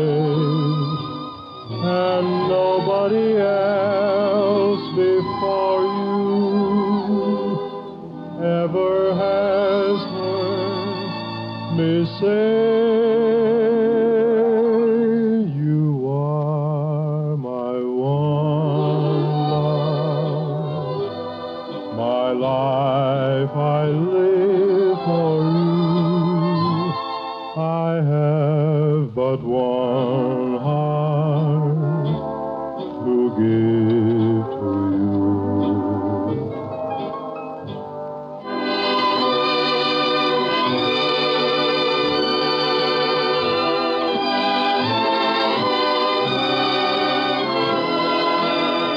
I have but one heart to give to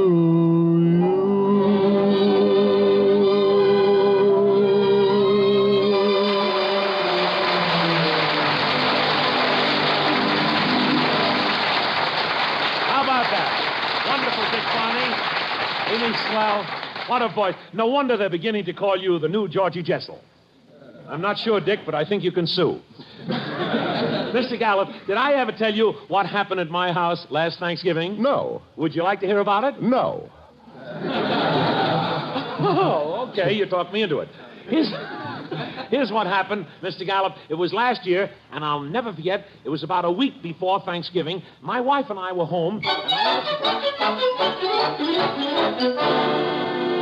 Milton, for the last time, I'm not having any of those characters from your Friars Club over for Thanksgiving dinner. But I invited them, darling. Make them feel at home. All right, we'll have mulligan stew in a tin can. That's very funny. Look, in this family, you just do the cooking and let me tell the jokes for a living. Either way, we'll starve. What's with those jokes? What do? Spend the morning in my files? Come in. Special delivery crate for Milton Berle. Sign here. Oh, there you are. Put it down here. Thank you very much. That's a pretty big crate, Milton. Why are all those air holes in it? See, I don't know. I'll poke this pencil through one of the holes. There. Run for your life. It's a bomb. Milton, come back. I'll open the side. Why, look, Milton, a turkey. A turkey? Isn't that wonderful? What's this note tied around its neck? Dear Milty, congratulations. You won the annual Friars Club turkey raffle. You won a raffle? Well, what do you know? It's the first useful thing I ever won in my life. Milton, you won me. Let me repeat. It's the first useful thing I ever won in my life. Gosh, darling, look at that turkey. Isn't he cute? Yes, but get him out of the house. We just got rid of the fleas from Uncle Julius's last visit. Gee, look at that red nose, the way it hangs down limp over his chin. Gosh, it's almost as though Uncle Julius was still here. I'm going to call him Julius. Hiya, Julius. I better see about having him killed. Killed? Oh, Milton, let Julius stay alive for a few days. Okay. Just think, darling, a turkey in the house. Our little nest has the real spirit of Thanksgiving. What'd you say, dear? Oh, I thought. I'm sorry.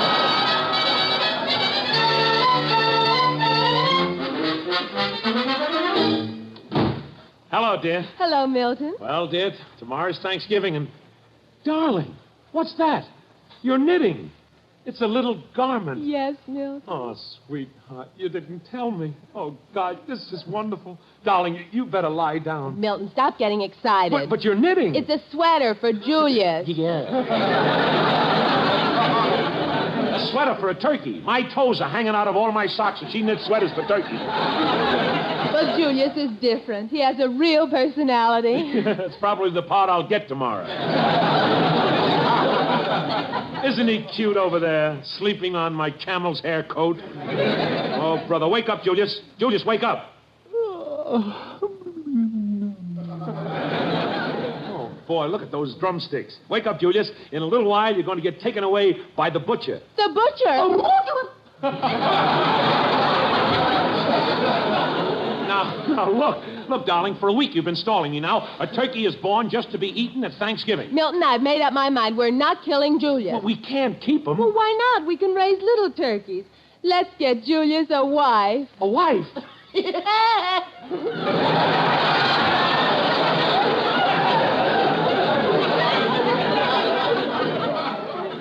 This is ridiculous. When the butcher comes, Julius goes with him. No, he's like one of the family. I've been teaching him tricks. You should see the way he can spread his tail and growl. So what? So can you do it? Listen. Now, yesterday you agreed to send for the butcher. That was yesterday. This morning something happened that changed the whole picture. What happened? Julius laid an egg. Julius laid an egg? And you can't kill a mother. Now, look, darling, I don't want to argue anymore, but... come in. Got the turkey ready, Mr. Berle? Ah, the butcher. The butcher? Okay, butcher, take him away. Milton Berle, if Julius goes, I go too. We're both mothers. Quiet. Now, butcher, get going with this turkey. Come on, Julius. Goodbye, Julius. Goodbye, Julius. Easy, dear. Julius will be back tomorrow, clean, plucked, and frigazine.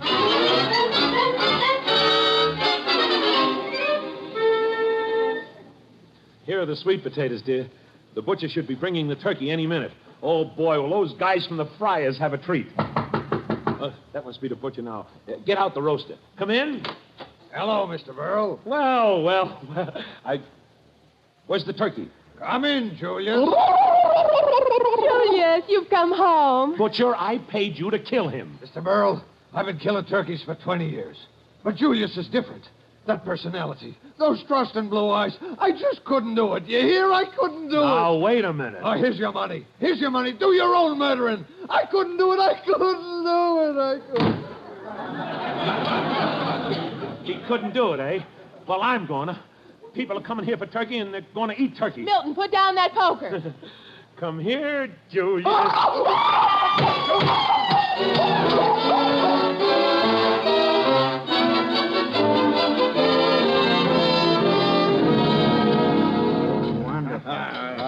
Oh, boy, I'm really stuffed. Milty, only you could think of a Thanksgiving dinner that's different. 5 courses, all beans. Care for some more beans, Jack? Don't mind if I do. There. More beans, Phil? Don't mind if I do. How about you, Julius? More beans?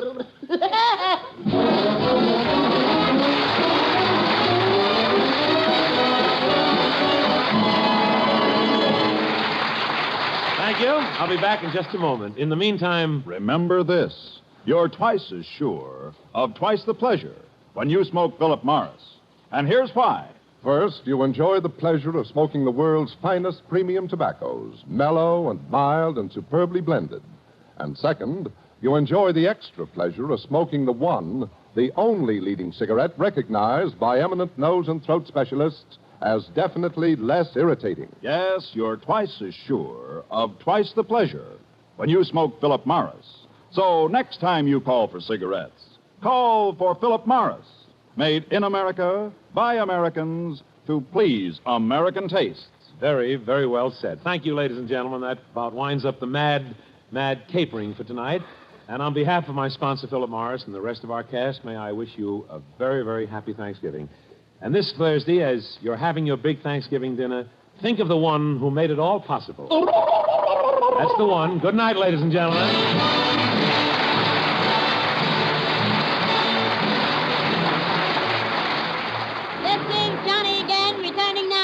Thousands of store windows and counters all over America. Look for me. I'll be waiting for you. Come in and call for Philip Morris.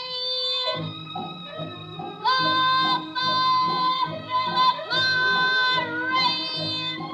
Yes, if every smoker knew what Philip Morris smokers know, they'd all change to Philip Morris, America's finest cigarette. And now, goodbye, Johnny.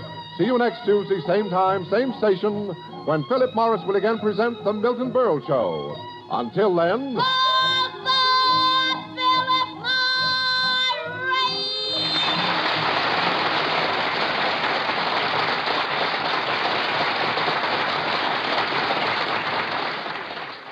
Hello, testing, 1, 2, 3, 4, 5. That's it, 5.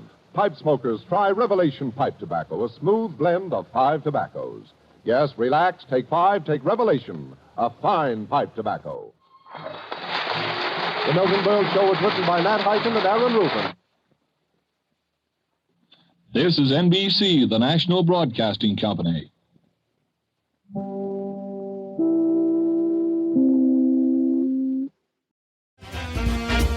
That was the Milton Berle Show with a salute to Thanksgiving, as originally heard November 25th, 1947.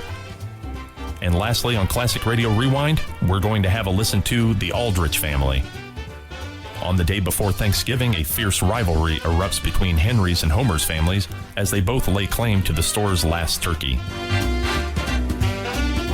From November 23rd, 1952, this is the Aldrich family with the Thanksgiving turkey.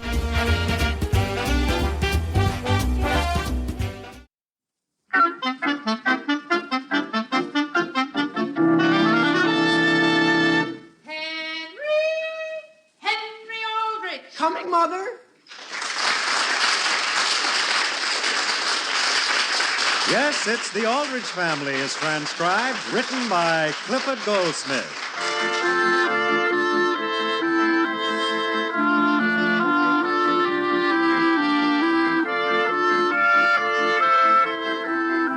"117 Elm Street in Centerville is a house like many other houses, and it might be a very solemn and staid place if there weren't a boy in it.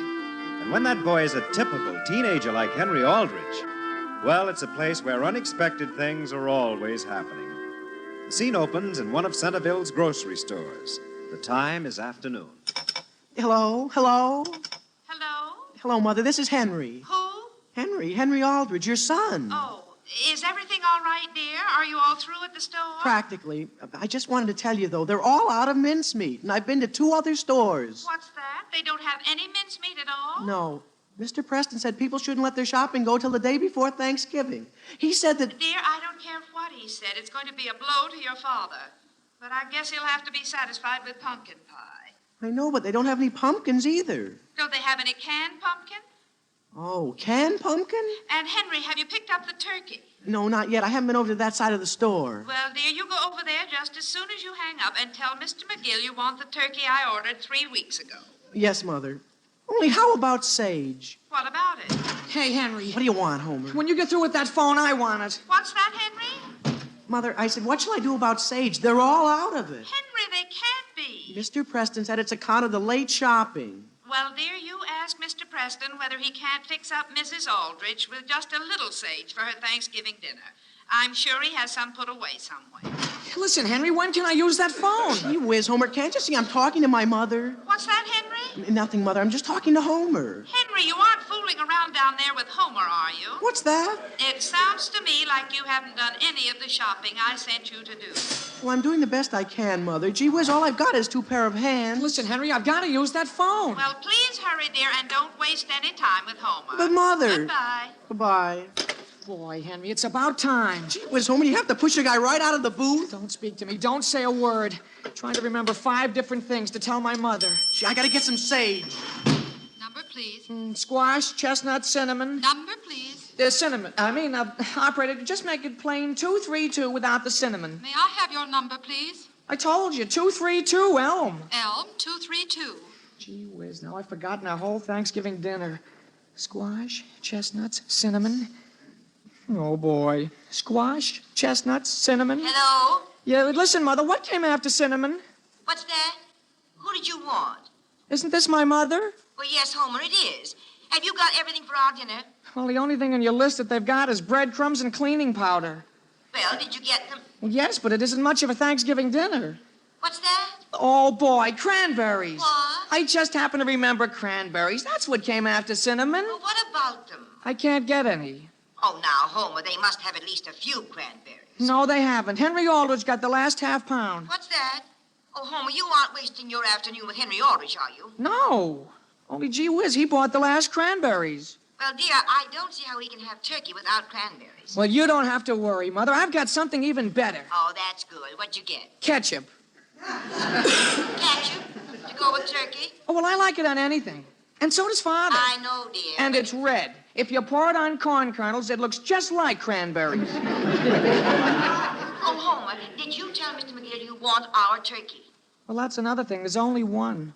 Well, one is all we want. No, I mean one turkey for everybody. And Mr. McGill isn't sure, but he's pretty sure Mrs. Aldrich reserved that. Now, dear, Mrs. Aldrich didn't reserve that turkey any more than I did.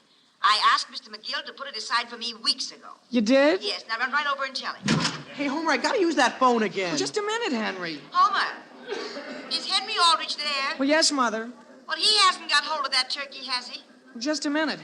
Henry, what's in that big bag there? Squash. Now, hurry up, Homer. Mother, it's all right. It's squash. Oh, Homer, did you get any squash? Well, that's what I was going to tell you. They don't have the kind you wanted. Look, shall I get the kind Henry got? Dear, get any kind, just so long as your father has a good squash when he sits down with his turkey. Okay. Hey, Homer, will you let me have that phone? Okay, here. Well, thanks. Hello? Hello? Listen, Homer, why are you handing me your mother? Well, hang her up. What? Goodbye, Mother. Boy, will I be glad when Thanksgiving is over. Homer, will you please get your oranges and flour and stuff out of this booth? I'm getting them out, Henry. Listen, where did you get that squash? There aren't any more. There aren't? Henry, I'm getting sick of you taking the last everything in this place. Homer, you gotta keep your eyes open around here. Number, please. Elm 303. Elm 303. Just a minute there, Aldrich. What's that? What do you got there in your hand? Can of pumpkin. It was the last one on the counter. I'll say it was. I've been looking all over for it. For this? That's part of Mrs. Bartlett's order. Now give it to me. Oh, gee whiz. Hello? Hello, Mother. What do you think just happened? Dear, what is it you want now? Well, I was going to ask whether 1 can of pumpkin would be enough. Well, I guess I could make a pie with 1 can. But, Mother, they just took it away from me. What? The man said Mrs. Bartlett saw it first. Dear, do you realize tomorrow is Thanksgiving? It sounds to me as though you aren't even trying. Mother, you'll be glad to hear I got a lot of parsley. Parsley? There doesn't seem to be much of a demand for that. I took 6 pounds. Henry, do you have our turkey? Oh, yeah, gee whiz. You say you have it? No. I'm glad you reminded me. Well, you hurry right over to Mr. McGill and ask him for it. Yes, Mother, I'll go right away. Goodbye. Hey, buddy. Yes, sir? Did you want me? When you took that can of pumpkin, did you pick up a can of cinnamon, too? Cinnamon? No, sir, I haven't even seen any cinnamon. Well, somebody took a can of cinnamon right out of Mrs. Bartlett's order. Hey, Homer. What, Henry? Is Mr. McGill here at the meat counter? Yeah, he's in the back room wrapping... he's wrapping something up for me. Okay, I'll wait for him. Well, he may be in there for quite a while, Henry. Why waste time? Why don't you go over to the other side of the store and do some more shopping? I finally got all mine done, except for one thing. You sure? I mean, why don't you go over and get some cinnamon? They don't have any. Well, sure they have. I just got a can. All I have to buy is something right here from Mr. McGill. Oh, you do? Sure. Hey, Homer, before I forget, have you got your composition written for English? Oh, gee whiz, we don't have to have it ready until Monday. Well, I know, but I'm going to do mine tonight. Then I'll have a free mind for the whole weekend. Gee whiz, what's keeping Mr. McGill? I'm going to go back there and look for him. Now, wait a minute, Henry, wait. What for? Well, the composition is supposed to be about what you did on Thanksgiving Day. I know. Well, how are you going to write about what you did on Thanksgiving Day on the day before it? All I'm going to do, Homer, is eat. I'm going to eat turkey at noon, and then in the evening I'm going to have cold turkey, and just before I go to bed I'm going to have some more turkey. Oh, well, that's nice. Sounds like an interesting composition. Now then, Homer, here you are. A very nice 18-pound... Thank you, Mr. McGill. Thank you very much. It's the last one... So long, Henry. Homer, you haven't told me what you're going to do on Thanksgiving Day. Homer? Gee whiz, is he in a hurry? Now then, young man, what can I do for you?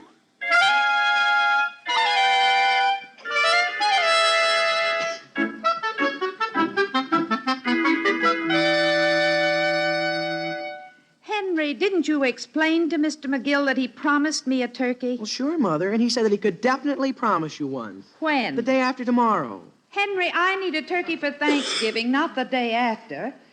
When Homer took that turkey, did you tell him he was really taking our Thanksgiving dinner? Mother, I didn't have a chance to. He just grabbed it from right under my nose and ran. And Mr. McGill said Homer told him we didn't want the turkey? Well, Mr. McGill said Homer didn't actually say it. He just implied that we didn't. Very well, Henry, here's what I want you to do. You're to go over to the Browns and tell Homer's mother exactly what happened. And demand the turkey? You don't have to demand it, dear. If you just explain things, I'm sure Mrs. Brown will be only too glad to give it to you. She will? Yes, dear. Now start right away. Yes, Mother. And hurry right back with it. Yes, Mother.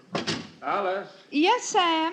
where did you just send Henry? Over to the Browns, dear, to get that turkey. Now, wait a minute, Alice. Dear, I'm sorry. It isn't theirs, it's ours. And we have guests coming. But, Alice, the Browns are old friends of ours. You can't do a thing like that to them. Not at Thanksgiving. And besides, in all fairness, they have an equal right to that turkey. Now, the sensible thing to do is... Whom are you calling? Number, please. Elm 391. Elm 391. Sam, you aren't inviting anyone else for dinner, are you? No, Alice, I'm calling the market. Dear, believe me, they don't have any more turkeys down there. Very well. We'll get something else. Old Hill Market, good afternoon. Good afternoon. This is Mr. Aldrich. Oh, yes, sir. I'd like to place an order with you. All right, Mr. Aldrich. Now then, I'd like a couple of real nice roasters. What's that? Roasting chickens, say 5 or 6 pounds each. But, Mr. Aldrich, where am I going to get them? What's that? There isn't a chicken left in the place. Oh. Well, then you'd better make it a couple of good-sized ducks. Personally, I like duck just as well as turkey. No ducks, Mr. Aldrich. No ducks. Now, wait a minute. You must have something. Tomorrow's Thanksgiving. I know, Mr. Aldrich, but it seems like everybody waited till the last minute to do their shopping. My wife and I are having salmon. We're having company for dinner. I'll tell you what I can do, Mr. Aldrich. How would you like me to cut up a nice oxtail for you? Oxtail? What for? For Thanksgiving. It isn't the same as chicken, but it makes a dandy stew and very nourishing. Yeah, well, just skip the whole thing. Now, will there be anything else, Mr. Aldrich? No, thank you. I guess you've got everything. Goodbye. Goodbye. Alice. Which did you get, Sam, chickens or ducks? I've been thinking it over, Alice, and it seems to me you have a perfect right to demand that turkey from the Browns. And, dear, that's exactly what I told Henry to do. Good. But when Henry comes back with it, the thing to do is to call the Browns and insist that they come over here and have Thanksgiving with us. But, Sam, that turkey isn't large enough for all of their guests and our guests, too. Oh. Well, that's too bad. I hate to see the Browns go without... Yeah, I'll answer. Well, of course, if we serve plenty of muffins and yams, we might be able to stretch it. Hello? Is this you, Father? Yes, Henry, where are you? I'm downtown. Well, hurry on home. Don't dawdle with that turkey. Father, I'm dawdling without the turkey. What? They wouldn't give it to me. Mr. Brown said they bought and paid for the turkey, and that's all there was to it. Oh, he did. Father, isn't there any other place to get a turkey? I'm not interested in any other turkey. We're going to have that one the Browns have, and we're going to eat it tomorrow. Alone. They're not invited. You want me to go back and tell them? No, I'll take care of it. Father, I'm going to go back to see Homer anyhow. Never mind that, Henry. You come right home. But Father... Henry? Yes, sir, I'll be right there. Alice. Yes, Sam, what's the matter? I have tried to be patient. I have tried to be considerate. Now I am going to do something. What? Here, Alice, take this phone. I want you to call the Browns and demand our turkey.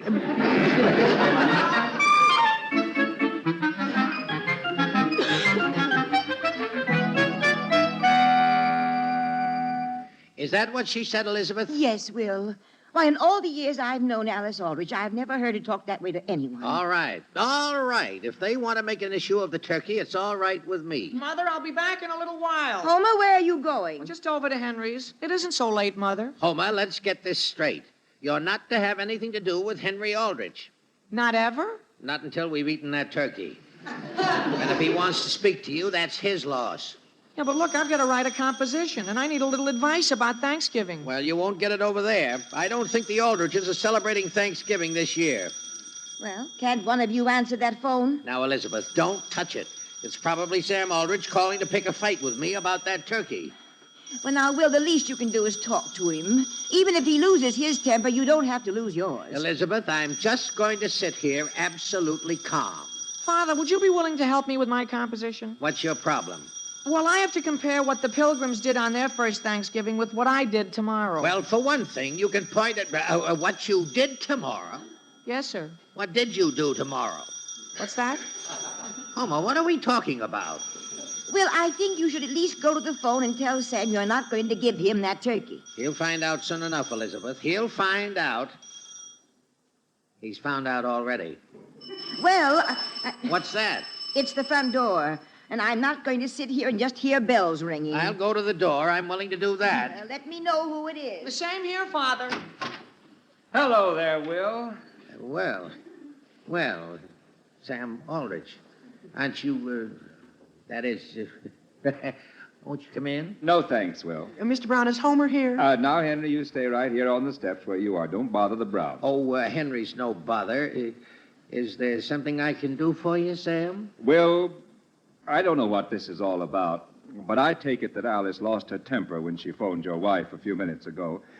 Just between ourselves, Will, women have a tendency to exaggerate the importance of things. You're right, Sam. I tried to reason with Elizabeth. I'm afraid she went a little overboard herself. When you get right down to it, there isn't any turkey in the world worth sacrificing our friendship over. No, of course not. And Alice will be the first to admit the same thing. That's just the way Elizabeth feels. So, I just wanted to tell you to enjoy the turkey and have a fine Thanksgiving. Now, wait a second, Sam. The fact is, I was just going to start for your house with that turkey. No, Will, no. Just forget the whole thing. No, Sam, I mean it. You wait right there. Gee whiz, Father, is Mr. Brown really going to give us the turkey? Henry, if he brings the turkey out here, we're not going to take it. Why not? Don't you think I have any pride? I never got down on my knees for a turkey before, and then... Here you are, Sam. It's all wrapped and everything. Oh, no, Will. No, Will. Where are you going with that turkey? Be quiet, Elizabeth. Here, Sam. Oh, no. I wouldn't think of it. You keep it and have a nice dinner tomorrow. Now, Sam, there's no use in your going down those steps without this. Here, Henry, you take it. Shall I, Father? No, Henry. Come along. Sam. No use following us, Will. It's your turkey. No, Sam, it's yours. I'm putting it right here on the front walk. All right, Will. If you want to leave it there, it's all right with me. There it is on the sidewalk, Sam. I'm going back in the house. And Henry and I are going down the street. Father, hey, Father. What's the matter? Look at those 3 dogs coming. What's that? Hey, get away from there. Stop! Gee, look. One of them took it. What's that? He took it. Come back here. Well, Will, that was certainly a foolish thing for you to do. What do you mean, for me to do? What did you leave it there for? I left it. You put it down there yourself. Well, why didn't you pick it up? Why should I? It's your turkey, Will. If you want it, you go get it. Come on, Henry. We've got other things to do. But gee whiz, Father. Well, of all... What's the matter, Father? Come on, Homer. We've got to chase a dog.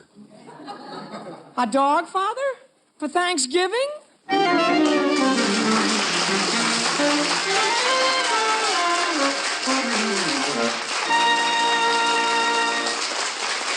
We'll return to the Aldrich family in just a moment. Now, I don't know how it's going to turn out, but it's one sure bet that tonight's Phil Harris-Alice Faye show will deliver a full half-hour's worth of family comedy. And right after the Harris-Faye show on most of these NBC stations, Theater Guild on the Air will bring you Basil Rathbone, Alan Webb, and Margaret Phillips in the radio version of the Broadway hit The Winslow Boy. And then there's adventure with a pair of NBC programs as Jack Webb stars in this week's Dragnet story from the files of the Los Angeles Police Force. while William Gargan will be on hand in the title role of Barry Craig, confidential investigator. So stay tuned to this NBC station and listen for the Phil Harris, Alice Faye Show, Theater Guild on the Air, Dragnet, and Barry Craig, confidential investigator.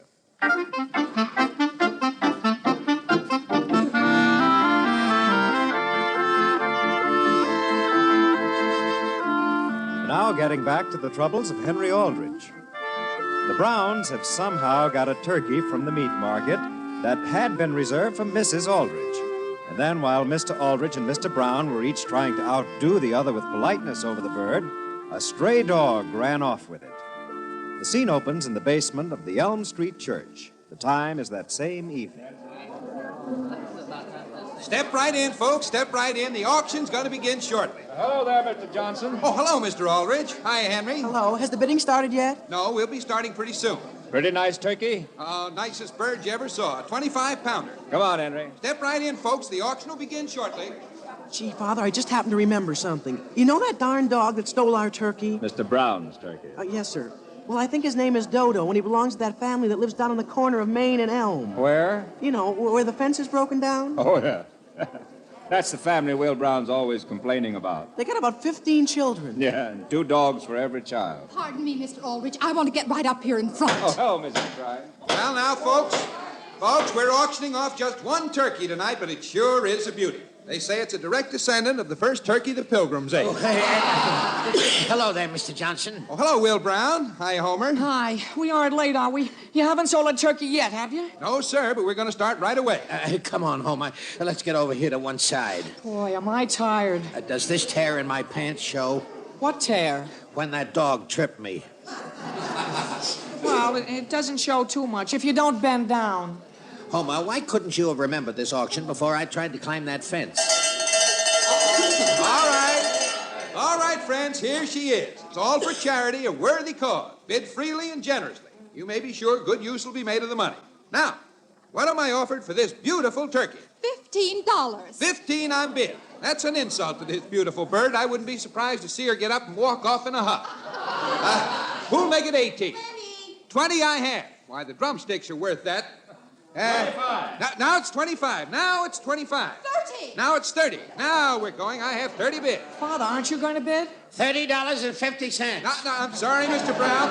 I'm only taking dollar bids on this. It's all for charity. All right, then. Make it 31. 31 what, Father? 31 what? 30 dollars, I'm afraid. 31. 31 it is. Who'll make it 32? 33. I mean 32. No, I heard you the first time, lady. 33 you made it, and thank you. 35. 35 on bid. 35.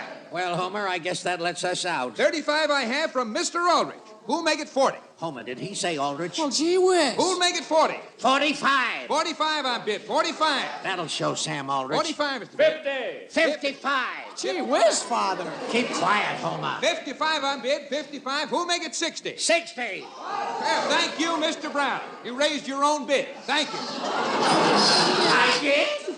65. 65. 67. 70. 70 I have. 70 for charity. 70 once. 70 twice. Father, suppose Mother hears about this. 70 twice. Do I hear more? What did he say, Homer? I don't want to make another mistake. Do I hear more? Father, I'd like to Now listen, Homer, for the last time, be quiet. Sold for $70 to Samuel Aldrich. To who? That's a fine thing.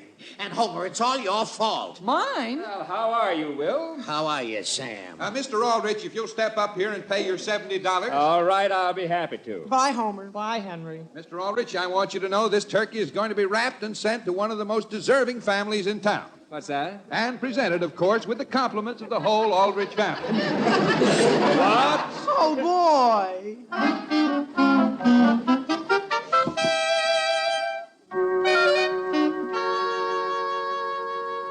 Here, Dodo.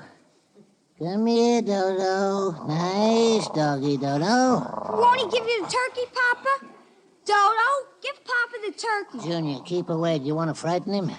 Here, Dodo. Give me that turkey. That's a nasty turkey, Dodo. You won't like it. Papa, where do you suppose he got it? Natalie, will you stand back and all the rest of you keep back? All right, stand back, everybody, and let Papa get the turkey. Now, Dodo, For the last time, I want that turkey. We need that turkey. We haven't had a turkey dinner in this house in years. Daddy got it! Daddy, Wes, we got a turkey! And look at it, look at it. Where do you suppose Dodo found that turkey, Papa? Well, I don't believe in looking a gift dog in the mouth. Besides, Dodo knows a lot of people in this town. Is that the front door? Yes, Papa. It is? Now, look, Junior, take this turkey and go into the kitchen with it. All right. It's our turkey now. Good evening, Mr. Foley. I've got a surprise for you. What's that, Mr. Johnson? Here you are. It's partly from the Elm Street Church and partly from Sam Aldrich. Well, what's this, a turkey? A 25-pounder and all the trimmings to go with it. Oh, Papa! Gee whiz, another turkey! Happy Thanksgiving! Happy Thanksgiving!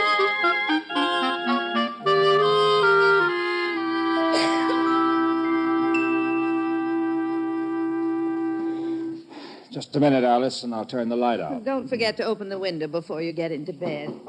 Mother. Yes, Henry, come in. Mother, I hate to bother you, but could you look over this composition for spelling? Not tonight, dear, but leave it here. I'll go over it in the morning. All right, and thanks. Good night, Henry. Good night. Good night, dear. You know, Alice, I've been thinking it over. You've been thinking what over, Sam? I don't see any reason why we should ask the Browns over for dinner tomorrow. To be quite frank, dear, I agree with you. I'll admit we've been good friends, but after the way Will acted today... And I didn't like Elizabeth's attitude. So we might just as well... Dear, how do you spell Pocahontas? What's that? I guess Henry spelled it right. Anyway, I don't see any point in having guests here for a dinner of cranberries and chestnuts. But, dear, I told you we're also having corned beef hash. Hash? Of course, I know it isn't turkey, but... Sam, how do you spell Pocahontas? Pocahontas? There's no K in it, is there? There may be in the original Indian spelling.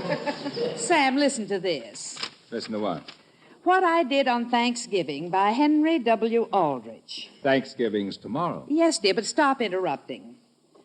This year, the same as last year, we did the same old stuff that we did every other year. To begin with, our dinner consisted of turkey. Only he scratched that out and wrote chicken. Yeah? Where does he think he's going to eat chicken? Then he scratched that out and just left it blank. Oh. After we finished this hearty meal, we felt very stuffed and all sat around and talked about the price of things and the weather and business and stuff like that. Back in the old days, however, it was much more interesting. Then there wasn't much food for anybody, and the Pilgrims had to shoot turkeys just like Indians. Pocahontas was one Indian, for example, but she was a good Indian. Mincemeat in those days, they didn't have at that time, nor things like sage, because no more ships came in that year. When you once got some food, you had to hang on to it for dear life, because almost anybody might steal it, usually a wolf. There were no stores to buy things, so if a wolf took your turkey and stuff, you were out of luck. Let me see that arm. But it was because of all this that the Pilgrim Fathers, from whom we are all sprung, celebrated their first Thanksgiving and bowed their heads when they sat down over what was in many cases just plain cornmeal mush, which is something that even my mother has never gotten me to like as much as I admire the Pilgrims for the other things they did. But even cornmeal mush is all right, I guess, as long as they had neighbors to share it. Because, as my father says, when it comes to Thanksgiving, it's the spirit and not the stuffing that counts. Your father, Homer's on the phone. His folks say if we could bring over a few eggs, they have some cornmeal to make cornmeal muffins, and won't we come over for dinner tomorrow? What do you mean, won't we come over? You tell them to pack up their cornmeal and come over here. I can ask them. Yes, dear, and tell Mrs. Brown if she has any cinnamon to please bring it. I'm going to make applesauce.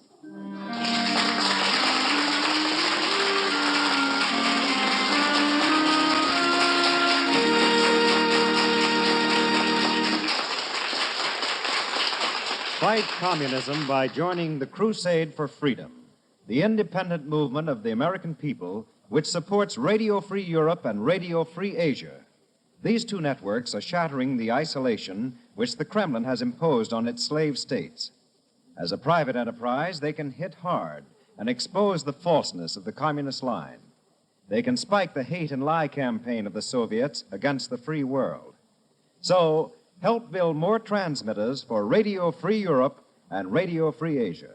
Send your contribution to Crusade for Freedom, care of your local postmaster.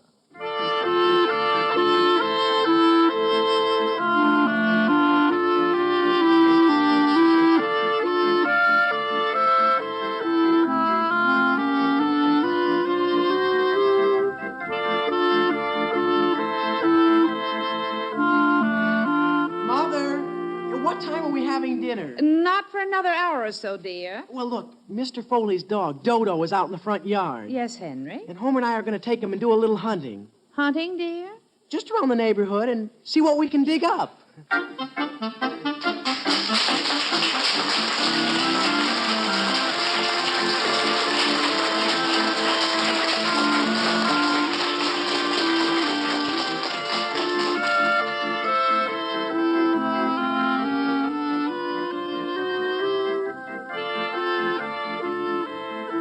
The Aldrich Family is transcribed as written by Clifford Goldsmith. Henry is played by Bobby Ellis and Homer by Jack Grimes. Mr. and Mrs. Aldrich are House Jameson and Catherine Roth. Your announcer is Dick Dudley.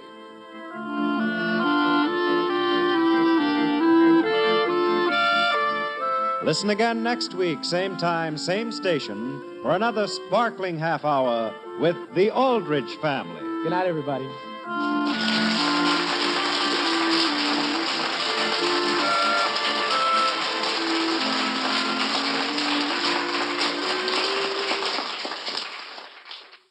This is NBC, the National Broadcasting Company.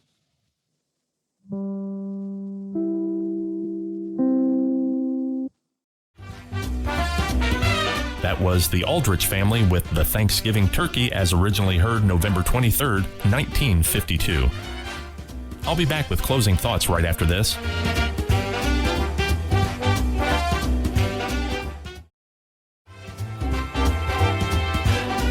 Welcome back to Classic Radio Rewind. Returning in just a couple of weeks is Old Time Radio USA's annual Thanksgiving celebration. Starting Wednesday, the day before Thanksgiving at 6 p.m. Eastern Time, take a nostalgic journey with our classic Thanksgiving episodes. As you gather with loved ones, let these timeless tales fill your holiday with warmth, laughter, and a touch of history. From heartwarming family dramas to hilarious comedies, we've got a lineup that will make your Thanksgiving truly special. As part of our classic Thanksgiving celebration special, Old Time Radio USA is proud to bring back WON, the Apple's Superman Superfest Marathon. Spend all day with the adventures of the Man of Steel, which immediately follows our Thanksgiving celebration special. This will commence Saturday morning, November 30th at 8 a.m. Eastern Time. And following the Superman Superfest Marathon, Santa Claus takes over programming duties here at Old Time Radio USA, bringing you Old Time Radio Christmas programming for the rest of the holiday season. So, lots coming up on Old Time Radio USA over the next several weeks as we start to wind down Season 1 of Classic Radio Rewind in 2024. We thank you for hanging out with us for past 2 hours, and I hope you can join us next week for another great 2 hours of Old Time Radio as we wrap up our salute to Thanksgiving. So, for Classic Radio Rewind and the WOTR Radio Network, this is Barry Slinker saying goodbye for now.